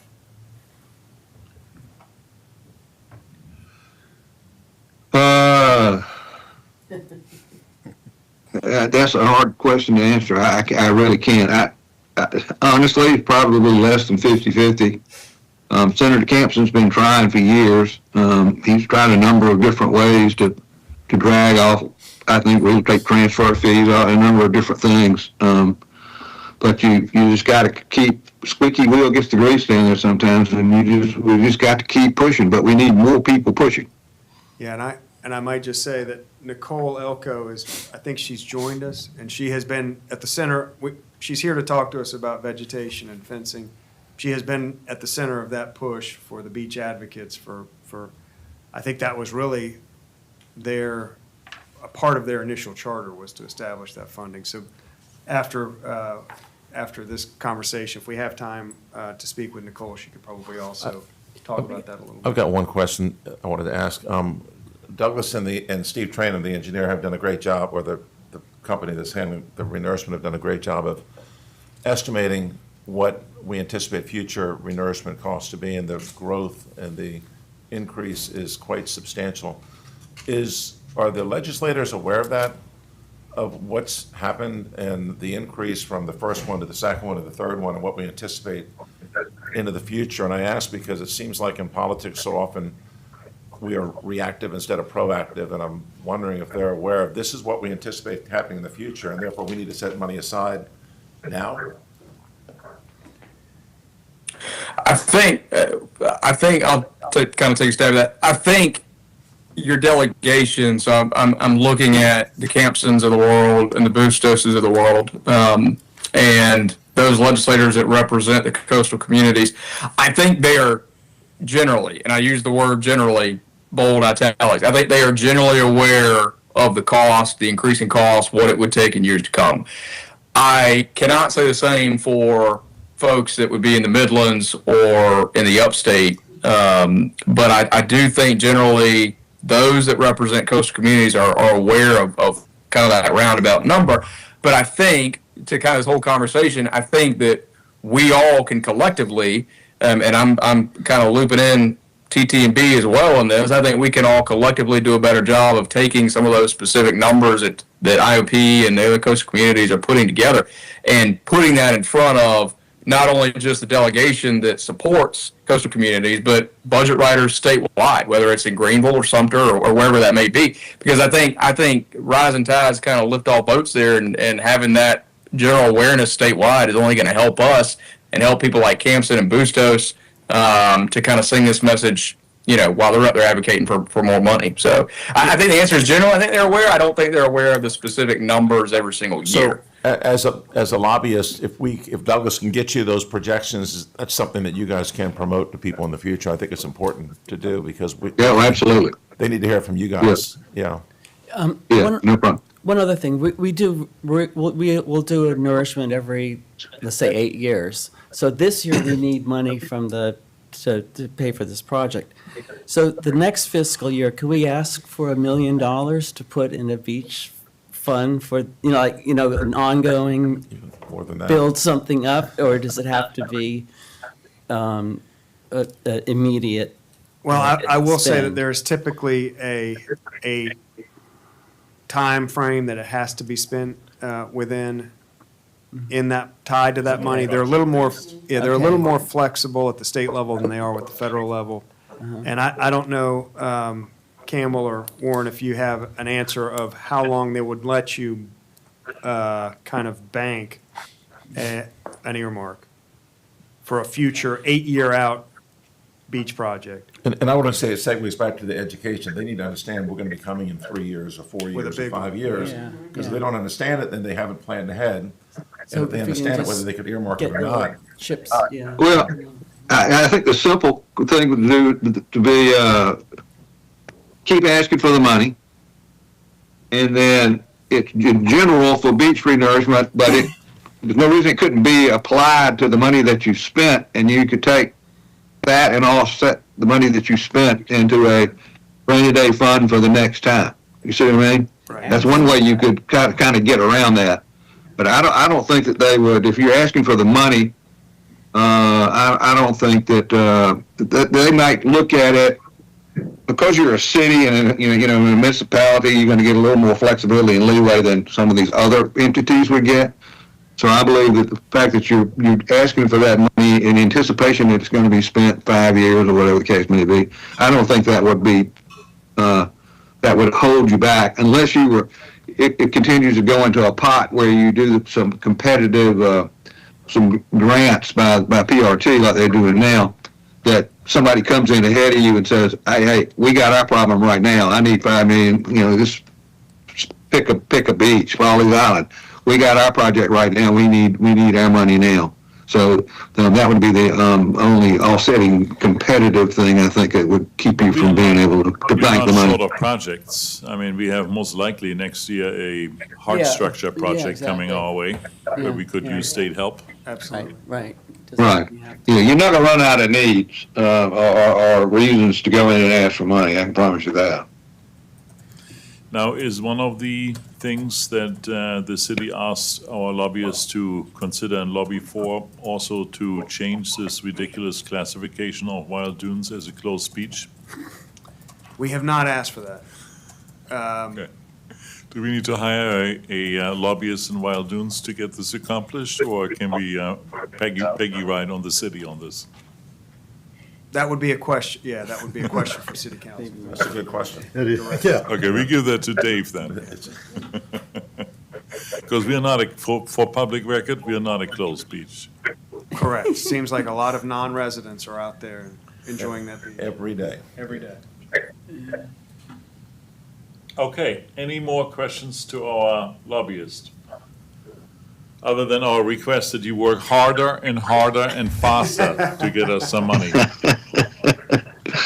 Message received. Thank you all so much. Yeah, thank you. Thank you, Dave. Thank you. Thank you. Bye-bye. Now, did I hear you say that we have Nicole's on the line. We okay to at have least a time few to do that? minutes? Yeah. Nicole, can you hear us? And hopefully you heard some of that conversation with our lobbyists. I think you probably are as close, if not closer, to those state issues as they relate to our local beaches than anybody. Yes, yeah, I did hear that. Hello, everyone. My apologies for being late. So I can start out with some comments on the fund. The way that the money comes through the state legislature, it goes into PRT's budget, and then PRT has this sort of what they call a competitive grant process where you fill out, let's say PRT does get this. Let's say we hit the jackpot and we get all 10 million. They'll release a grant RFP, and all the communities will respond with their needs and award the money based on the project that you are proposing to build. So there are going to be more requests for that 10 million to build projects than they can fund. So you're going to have the best chance of getting funding by having a shovel-ready project. Regarding the putting money away for future use, it's a wonderful idea. But we are advocating for that at the state level. Our position is that there's a state fund already called the Beach Preservation Fund, and we have asked for money every year for the last 12 years in a row. Sometimes we get it, sometimes we don't. But there's never enough there for when all the beaches need to be renourished. If we get into another situation like we did after the 2015 flood, where the state appropriated nearly $50 million in 17-18 fiscal year, it's going to be a lot more than 50 this year, like you said, with the inflation and increased costs of dredging and increased needs. So that's our message. I have a one-pager that I will send to you that you can share with your lobbyists to try to help our legislators understand the need and, documentation of why they should invest. It's a $1 billion industry, so you should throw $1 million at it every once in a while. Come on. Nicole, you and several of the local mayors have been up at the state house lobbying here, I think within the last few weeks or months. How did that go, and what was the experience there? Yeah, that's correct. We've been to Columbia twice this legislative session. We talk with the legislators that will talk to us, which is typically a bit of preaching to the choir, unfortunately. Campson knows we need the money. Senator Goldfinch knows we need the money. They support it, right? It's trying to talk to Peeler and some of the other leaders up there that we have less success with. So the state agencies as well, we've met with Office of Resilience. We've met with Mara Reese at BES. We've met with DOT. So we have support for the coast in terms of they recognize there's an issue, they want to help, but we just need the funding. A great meeting with Ben Duncan from the Office of Resilience. They all have to go and fight for money in the budget process. And when he saw, 5 mayors in their suits and ties ready to go lobby, he was like, oh, I can get on board with this. Let's collaborate, and you can help me double my budget next year. So we're making a lot of progress, and Mayor Pounds has a lot to do with that. So thank you. Douglas, I just want to make sure that we have done everything that needed to be done to talk to the PRT or whoever needs to be talked to get a share of that $7.5 to $10 million for the ongoing project. Do you think that's in good hands, or does it need more attention? We will make yes, we could certainly follow up with our points of contact with the PRT, be sure that we're in the correct kind of holding position to receive all that we can receive. And I could be wrong, and Nicole, you can correct me if I am wrong, but I don't think that there are, and maybe there's one other project in the state that will happen this year, kind of a large-scale renourishment project. I think there is one at Myrtle Beach that's a smaller one. Am I correct in saying that in this fiscal year for the state, the Isle of Palms may be the only major renourishment project? Are there others that would be in competition for that 10 to 7 million, whatever comes of it? There aren't other major projects, you're correct there, but there are projects that could say, I need $1 million here, I need $1 million there, right? Some, like you mentioned, a structure project. So, maybe Folly Beach is rehabilitating their growing field, right? And it's a $3 million project, they might ask for $1.5 million of state money. So, never assume that it's a guarantee. There's as you know, when grant opportunities open, communities get very creative. You are the only and I won't say the only. You are the largest renourishment project happening this year in South Carolina, but I do believe there are other communities that will go after that money. Myrtle Beach has federal money too for their project. For that project? Most of the grants grant is covered by a federal coastal storm risk management project by the Army Corps, but there are pieces of it that are non-federal, and that's what Douglas is referring to. Stephen Trainum is up to date on the numbers there. Yeah, there's a gap in there this year. That's a good point. So that is Nicole with her advocate's hat on. I think we actually asked her to be here to kind of have her profession. She knows all this Yeah, stuff. yeah. But she apparently is an She is a wealth of knowledge, useful resource to have her. So Nicole, we really wanted to ask you here to talk to the group about the benefits of vegetation and sand fencing. We haven't had much of a conversation here at this committee. The topic came up, and I'll just kind of start by saying there is, I think it's probably required, but I know that it is part of the city's plan to vegetate the new dune that's going to be built by the renourishment project. There is $75,000 outside of the existing budget for the renourishment dedicated to that effort. We don't have, and we've talked a little bit about, what the design would be. Would it be all vegetation? Would it be a mixture of vegetation and fencing? So we know that we have a need to do it. We have a plan to do it, and I would just say the details of the plan have not been fleshed out yet. So we're kind of on the cusp of doing that, with an eye to actually physically make those improvements in the fall. So generally, Nicole, could you just kind of talk through your experience with those sand retention benefits and how you deem those to work best? Absolutely. Well, first of all, you should do this. If you take nothing away from everything that I say after now, put in vegetation and put in fencing. And the reason is we've learned a lot. We've been renourishing beaches in this country for 100 years now. The Army Corps has been doing it for over 50 years. And when the Army Corps started renourishing beaches, they called the projects beach erosion projects because they weren't trying to reduce flooding or storm surge. They were just trying to put beaches back. The width of the beach, they weren't worried about sand or elevation. Over the years, we've learned that the elevation, that the height of that dune is actually one of the most important parts of your project, right? It's your levee. It's protecting your community from ocean flooding.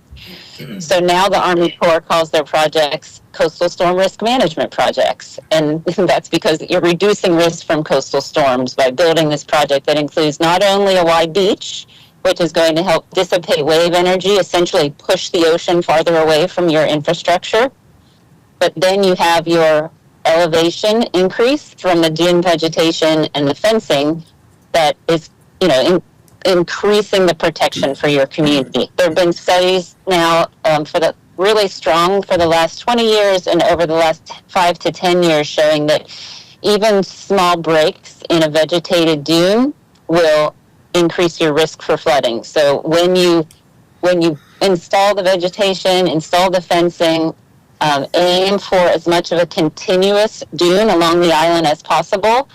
Start planning for dune walkover structures. So the more you can, build that buffer, build your first line of defense with your dune, the better.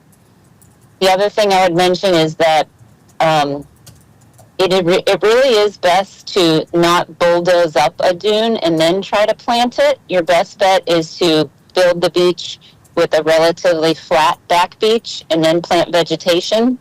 The reason is the dune will be stronger if it is full of roots, and the vegetation and the sand fencing can quickly trap sand.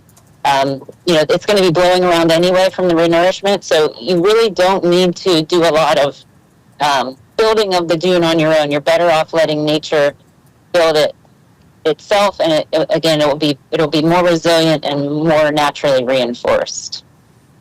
I recommend both fencing and vegetation. You're allowed to do both in South Carolina. In some states you're not.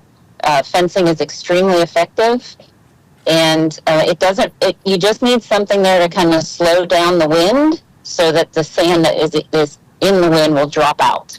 So the configuration, the angle, the type, all those things aren't as important as simply having something there. You've seen a piece of driftwood on the beach, trap sand behind it. So any kind of barrier is going to help to grow that dune.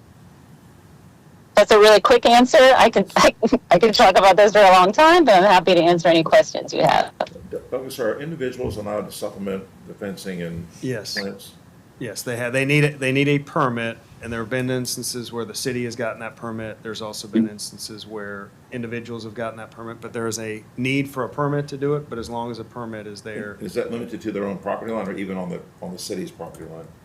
Well, they technically own out to the mean high water mark in most situations, so it would be on their property. Okay. Nicole, thanks for the overview. I have a couple of immediate questions that wasn't entirely clear to me. You mentioned that the height of the dune is one of the most important things, but then you also said, don't build it too high without having the root systems in there, so you're better off, building it maybe less high and planting vegetation, and then eventually over time build the dune up. How should we think about that, since in many parts of the island we have lost our dune entirely, and we're trying in this beach renourishment project to rebuild the dunes right now?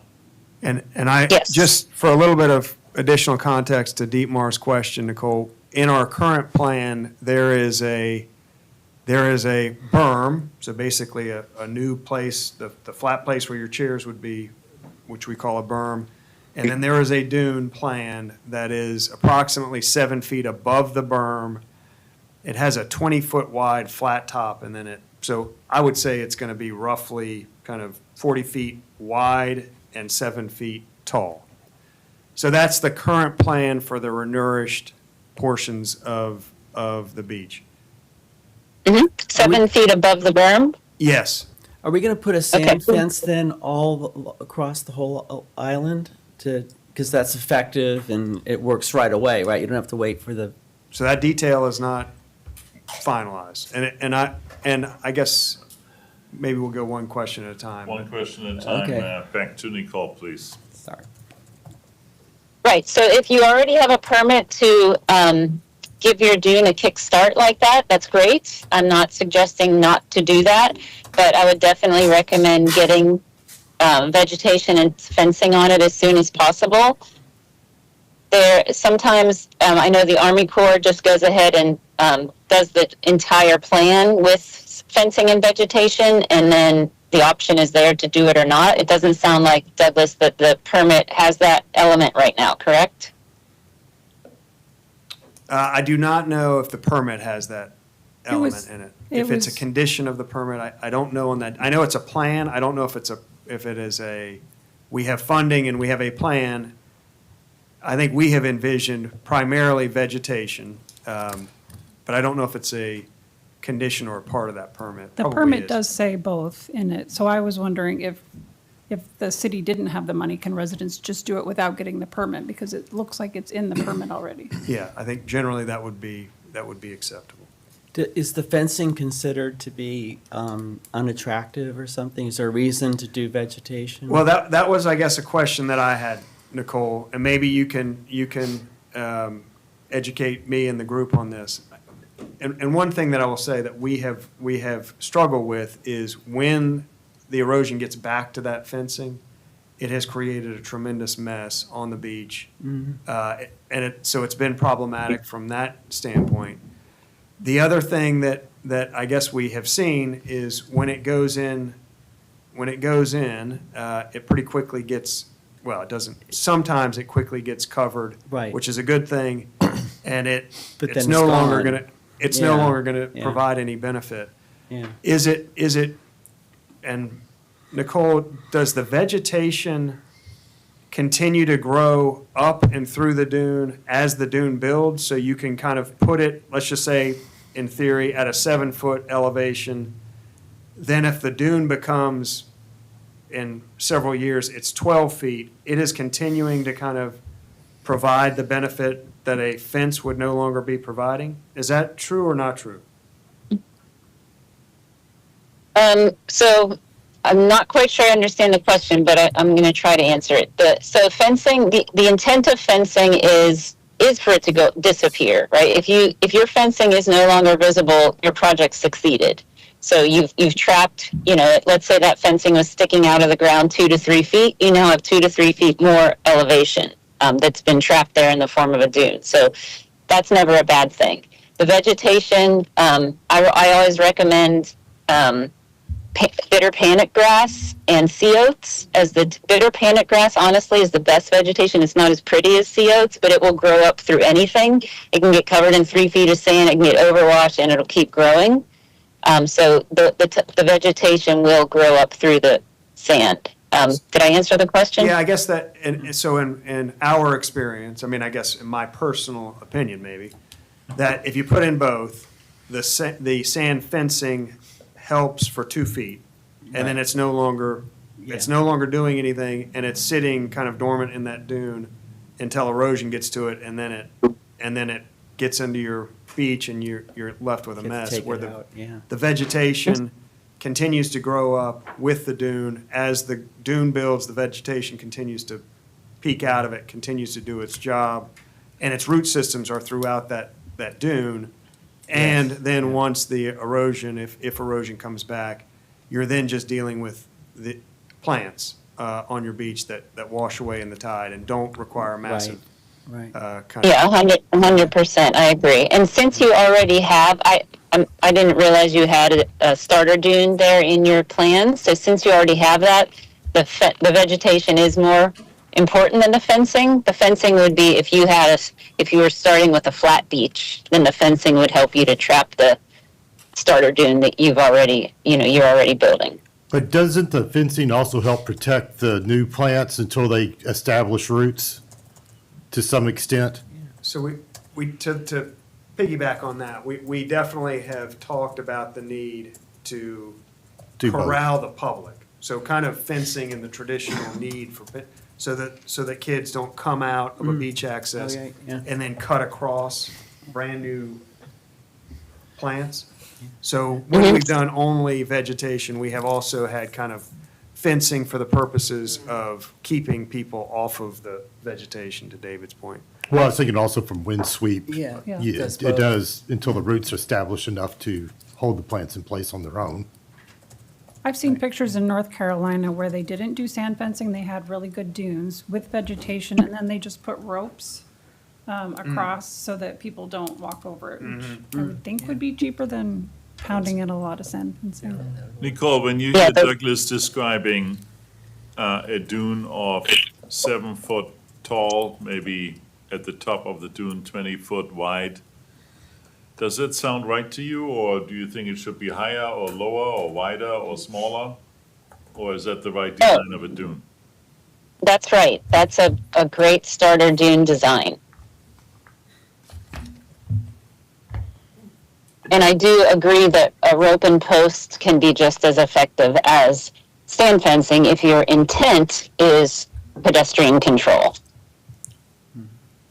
Sand fencing is going to, obviously, it's going to attract sand. So we've had problems, for example, at park areas where you're trying to maintain a walkway. You know, a rope and post will be more effective there because it's not trapping the sand in the place you're wanting to walk through. Nicole, another point that you made that I picked up on is the less holes, so to speak, we have in the dune, the better it is. So I think you were proposing walkovers as opposed to cut-throughs in dunes. Is that correct?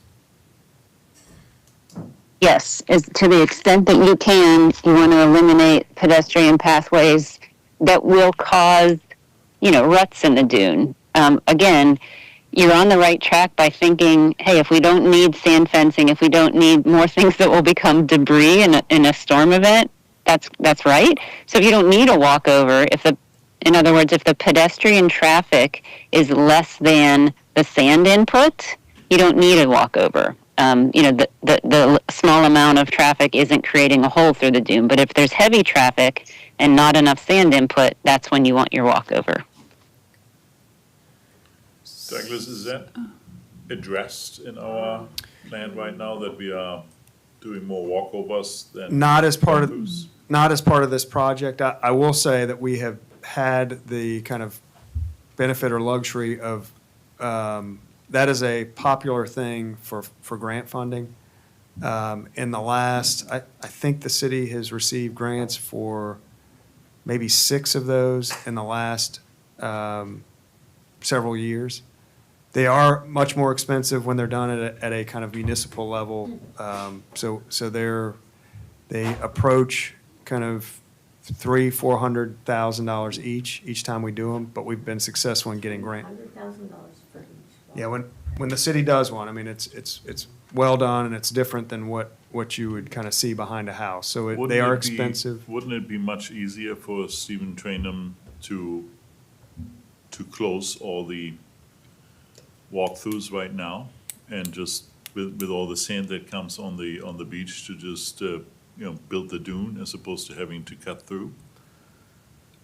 I'm not sure I'm following your question, but what Nicole is describing is once we build the dune, once the city builds that 7-foot tall dune, if you get a busy access with constant foot traffic over it, it has the effect of scouring out that path through the dune.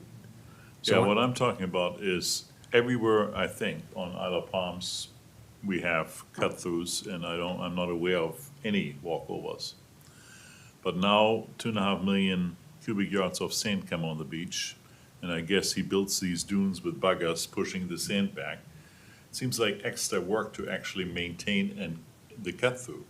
And it would be easier for him to not have a cut-through and just build the dune. Yeah, we do not build the cut-through. The dune is built uniformly 7 feet tall across the entire island. It's the foot traffic that creates the cut-through over time. So the people who just have to walk over They're walking Dune over the at first, sand. yeah, the And sand, when they're and it'll- pulling the sand down, it has the effect of eventually- kind of eroding it away I a bit. see. The other challenge that we have is, and we have this when we locate future dune walkovers, is it has to be in a stable part of the beach. And Nicole, I don't know how you all have addressed this on Folly Beach, but in parts where the beach is dynamic and you do have erosion, we're going to be building a new beach out kind of 200 feet beyond that. But it could and may erode back. So we don't want to build something that we think will be, Floating in the water pretty soon. yeah. Which So we would- haven't done it. We have not done Yeah. it in kind of ultra dynamic parts of the beach. Really been Okay. our focus has been kind of 53rd to 25th is where all the new ones have been so far. Okay. Yeah, I was going to mention that kind of the number one rule of of dune management is that a dune is no match for chronic erosion, right? Dunes, you think about a natural beach, the dunes are forming in an area that does not get hit by waves. Okay, if the area where you think you're going to build a dune is getting hit by waves right now, or it might be in 3 to 4 years, then I wouldn't invest a lot in things like sand fencing or walkovers, because there's a chance that that area will become, will start being hit by waves again. It's not until you can guarantee that throughout the entire renourishment interval, that area will be stable, that you'll have better luck sustaining a dune. So this oftentimes the dune restoration is not it's not immediate gratification. It might take a couple nourishment cycles to get a dune back where there were dunes before. In areas where you haven't seen dunes in the last 10 years, that's somewhere where you might want to really monitor, maybe try vegetation and really monitor it this cycle, and then reassess on the next renourishment of what you really want to do at that spot. But a dune does offer storm protection. Is that correct for the structures? That's Yes, the absolutely. Immediate Of course. storm Very much protection. So that's, Yeah, that's the purpose of the dune. Whether or not it's going to stick around throughout the whole renourishment interval and how long you'll have that protection is sort of what I'm getting at here. It's that longer term stability. I want to come back to the 75,000, Douglas, that you said that we have apparently in the city's budget for fencing and planting. That means that the entire $20 or so million project does not have money in it for any of the fencing and planting, or does it? It's a good question, and we're having that question with Stephen now, and Nicole, maybe you can weigh in on this. Because he said yes at one point in time, I thought. Well, there is funding. The question of is 75 enough to cover it all? And just to Stephen's point, the plan hasn't been fully developed. Is it probably, I think we know that it would not cover vegetation and fencing. We have questions about the spacing of the material. I think that Stephen has said typically, and the location on the new berm, on the new dune rather. I think the assumption was that it would be 2 feet on center for the front part of the dune only.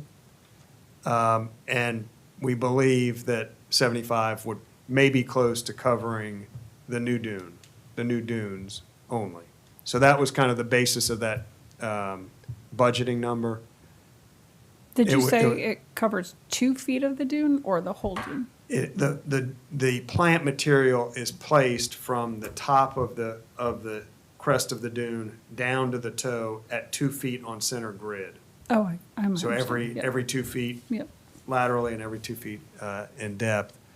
That was the basis of the budgeting number. I mean, And so if it were to change It from, sounds extremely low, right? Yeah.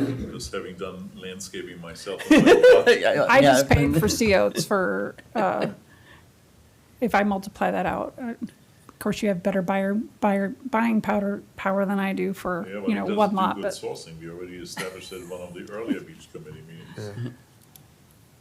so that is still to be, we're working through, some money. the design and the But the money. Marinex budget, there's no fencing. and- That's correct. Marinex would not be this is a separate part of the project, outside of that contract. Okay.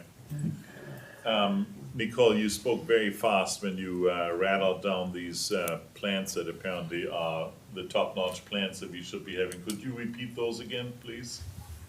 Yeah, my favorite plant is called bitter panic grass. The scientific name is Bitter panicum. It's very similar to the common name.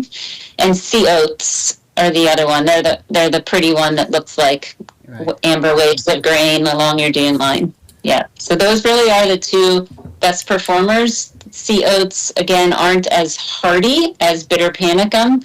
So, and coastal transplants, if that's who you're using, is really familiar, and they're great at providing vegetation from the area. So, they're not going to go to Florida and try to plant Florida sea oats here, because that won't work. They'll actually get seed from South Carolina and use those. There's another local company here as well if you need recommendations on plant suppliers. I have a quick question for you. I've looked at some past permits, and it looked like South Carolina in the permitting process says like 70% C oats, 30% bitter panic, but it sounds like you like bitter panic better. So what's the right ratio, and is there a legal way to do Yeah. it versus the right way to do it? Does it matter? Yeah, it's not regulated. So what I like to do is in an area where you have a chronic erosion area where you're pretty sure that this dune isn't going to last your whole renourishment interval. If there's a bad storm, you might have some washover. I would go 100% bitter panicum in that area. The sea oats they're really effective. They have a great root system, but they're not going to withstand overwash. Now, a question came up in our prior beach committee meetings, and that was, we have certain parts of the beach that are completely overgrown by vegetation. Is there also something that we can do to stop that, so that we can actually preserve the beach that we have and not have that vegetation take over the beach? Sure. Do you mean that you kind of have more dune than you want in some areas, or do you mean that you have invasive vegetation?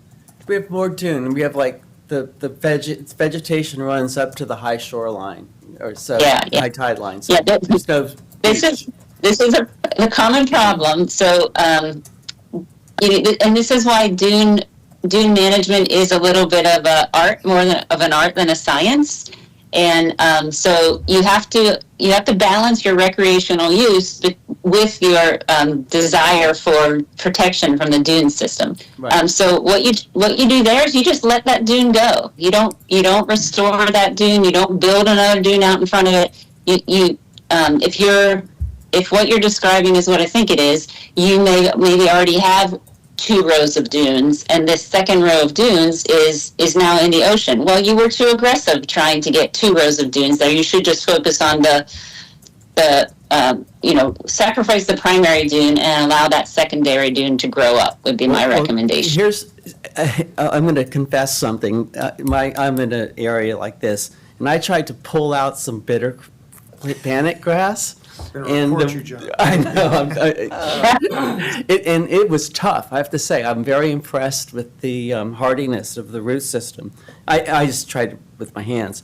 But are we allowed to just go in with a tiller and weed the stuff out so that we have a dry sand beach? With a permit.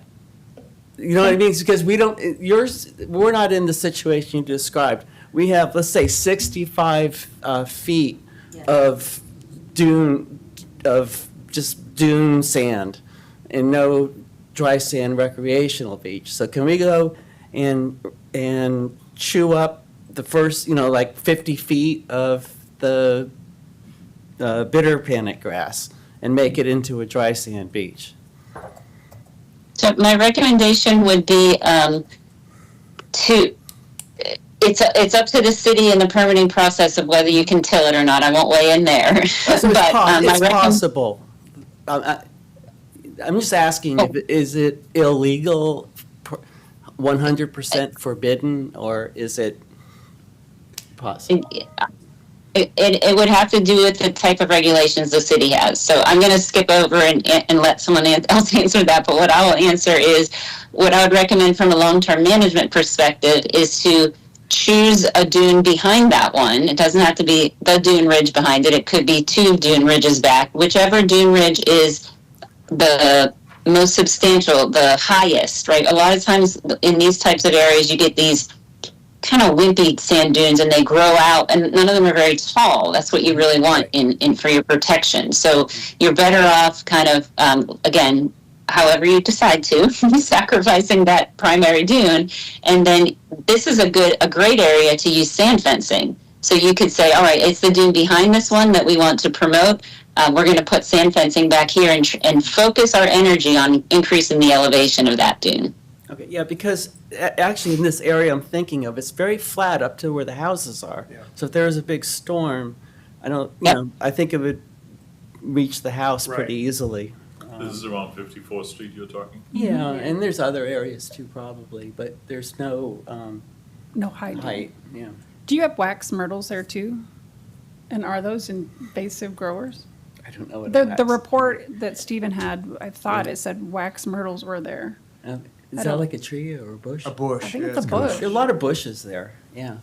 And Are Douglas, those do you have a invasive? quick response to whether it's allowed to actually take some of the grass out? So our code defers to the state code on that. So, and I don't know, so I believe we could request a permit from them to do that. I don't know the likelihood of them approving that. Yeah. So I don't know. I mean, it would be a Okay. permitting process and it would be up to the state from my perspective to Okay. do I'm that. just So- asking. I think It if is I go, permittable. if, when this has come up is, so the city basically, it will allow you to do it on your own property. So yes, you can't destroy somebody else's property. So I think the kind of policy from the city has been, if you wanted to individually go to the state to get a permit to till up your Yeah. backyard, you could do it. I see, okay. But And I will offer one more piece of advice here. Once this construction project starts, you have permission to have bulldozers on your beach from the state, right? Like, this is the time to get this stuff done, so. Yeah, I love it. They can just park their bulldozers in this leave the area. key in, John, for you to go. When I was a kid, I actually. All right, any other questions, urgent questions for Nicole? Nicole, thank you for dialing in. That was very helpful. Thank you, Nicole. Absolutely. Yeah, good luck with your project. Thank you. All right, bye-bye. Bye-bye. Douglas, was Nicole your predecessor at one point in time? Am I making that connection correctly? No. No, she manages Sullivan's Island, so she's like the Stephen Oh, Trainum, that's why I but know for her Folly from the and Beach Folly Sullivan. Beach, Advocates Beach- Conference. She was there, right? that's, Yeah, she yeah. is, that is kind of her primary job, is she oversees the Beach Advocates group. Okay. And then she is a coastal consultant, and as Wendy mentioned, she works for Sullivan's and Folly Beach. Okay. She's their kind of CSE. All right, I think we are, What about Yes. this Army Corps? what about it? It's not on the agenda.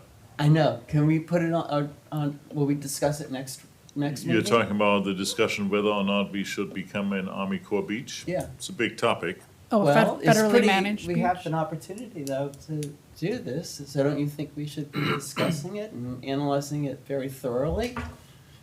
Because Folly Beach, I mean, Myrtle Beach, they're It is managed definitely by a this. topic where I think some pre-work is helpful.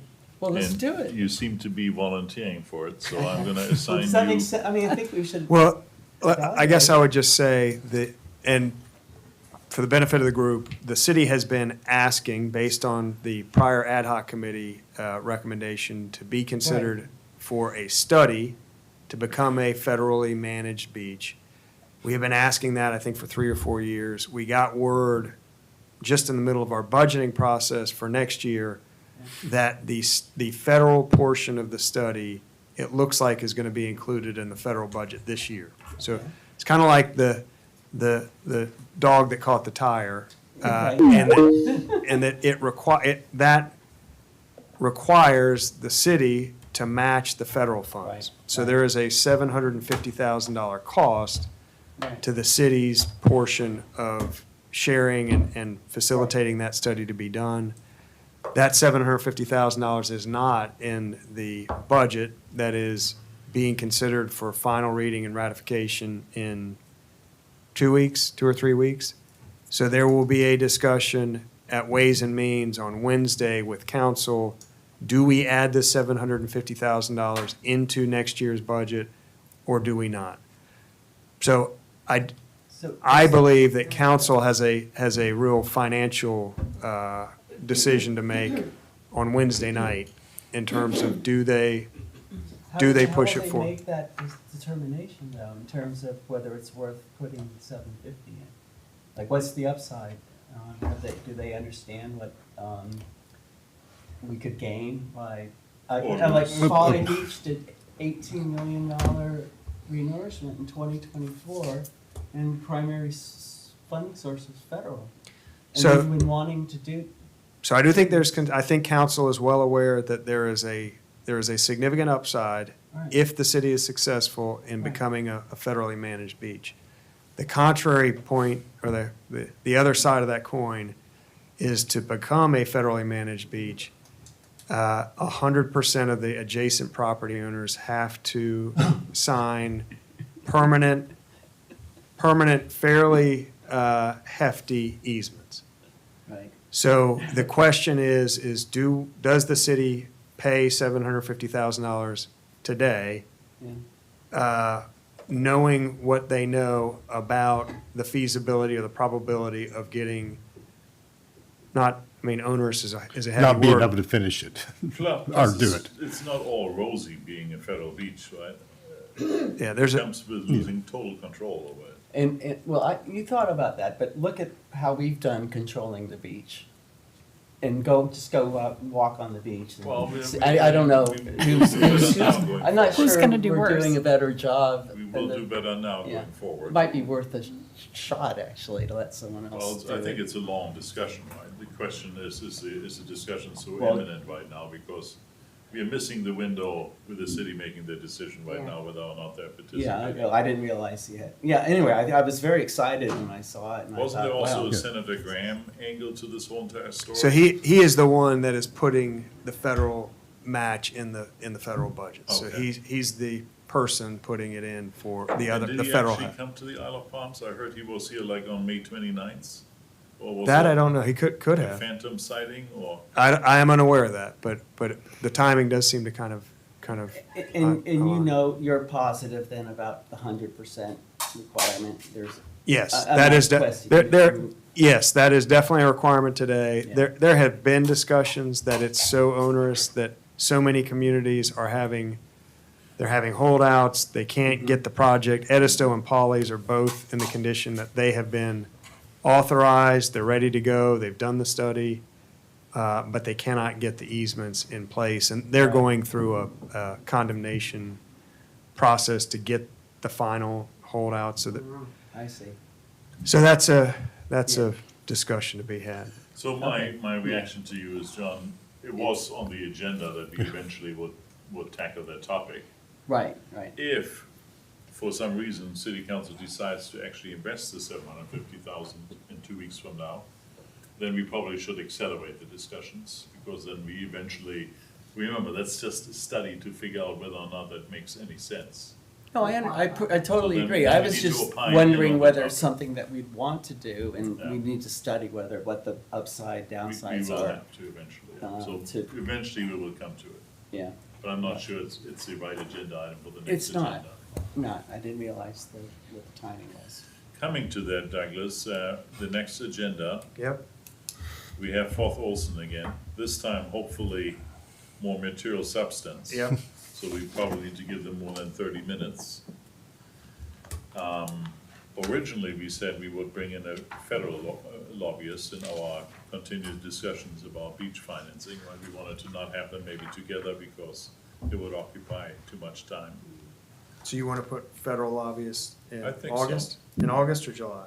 July, Okay, have both in the federal. yeah, yeah. What else is pressing for us to discuss? We're gonna in do July? the Foth Olson monitoring report, please. Not Forth Olson, we are doing your recommendation to what should change to Okay. our monitoring report. That's what I meant. Right, okay, that will be on the agenda. So monitoring Anything else, report. Wendy? I have a question. Do we know what the timeline is for the Foth Olson Alternatives work? Are they gonna be halfway through by next month, or? Better be. We asked for a timeline. I don't know if you got it. No, I mean, not more than they've just given you.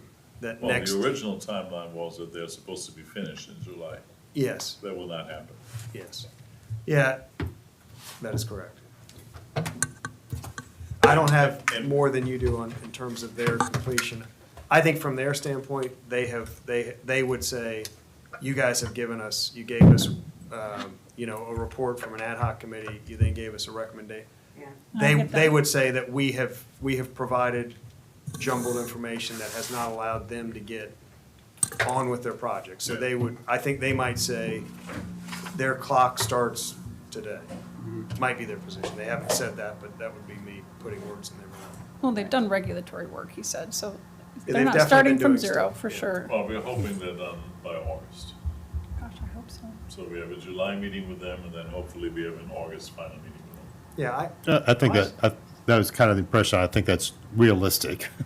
yeah, I think, I would say that the lion's share of their work, I think they're gearing up to have in that July meeting. And you are the main contact to them, Yes. so you will be pressing towards that objective. Yes. Okay. So does I that think mean we need an hour completes for our that? business, right? To Wendy's point, I just jotted down an hour for them and 15, 20 minutes for the federal lobbyists. Yeah.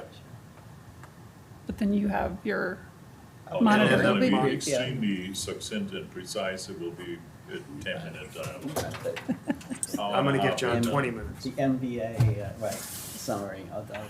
Okay, can I get a motion to adjourn? motion to adjourn. Second. All in favor? All right. Thank you. Operator Lou.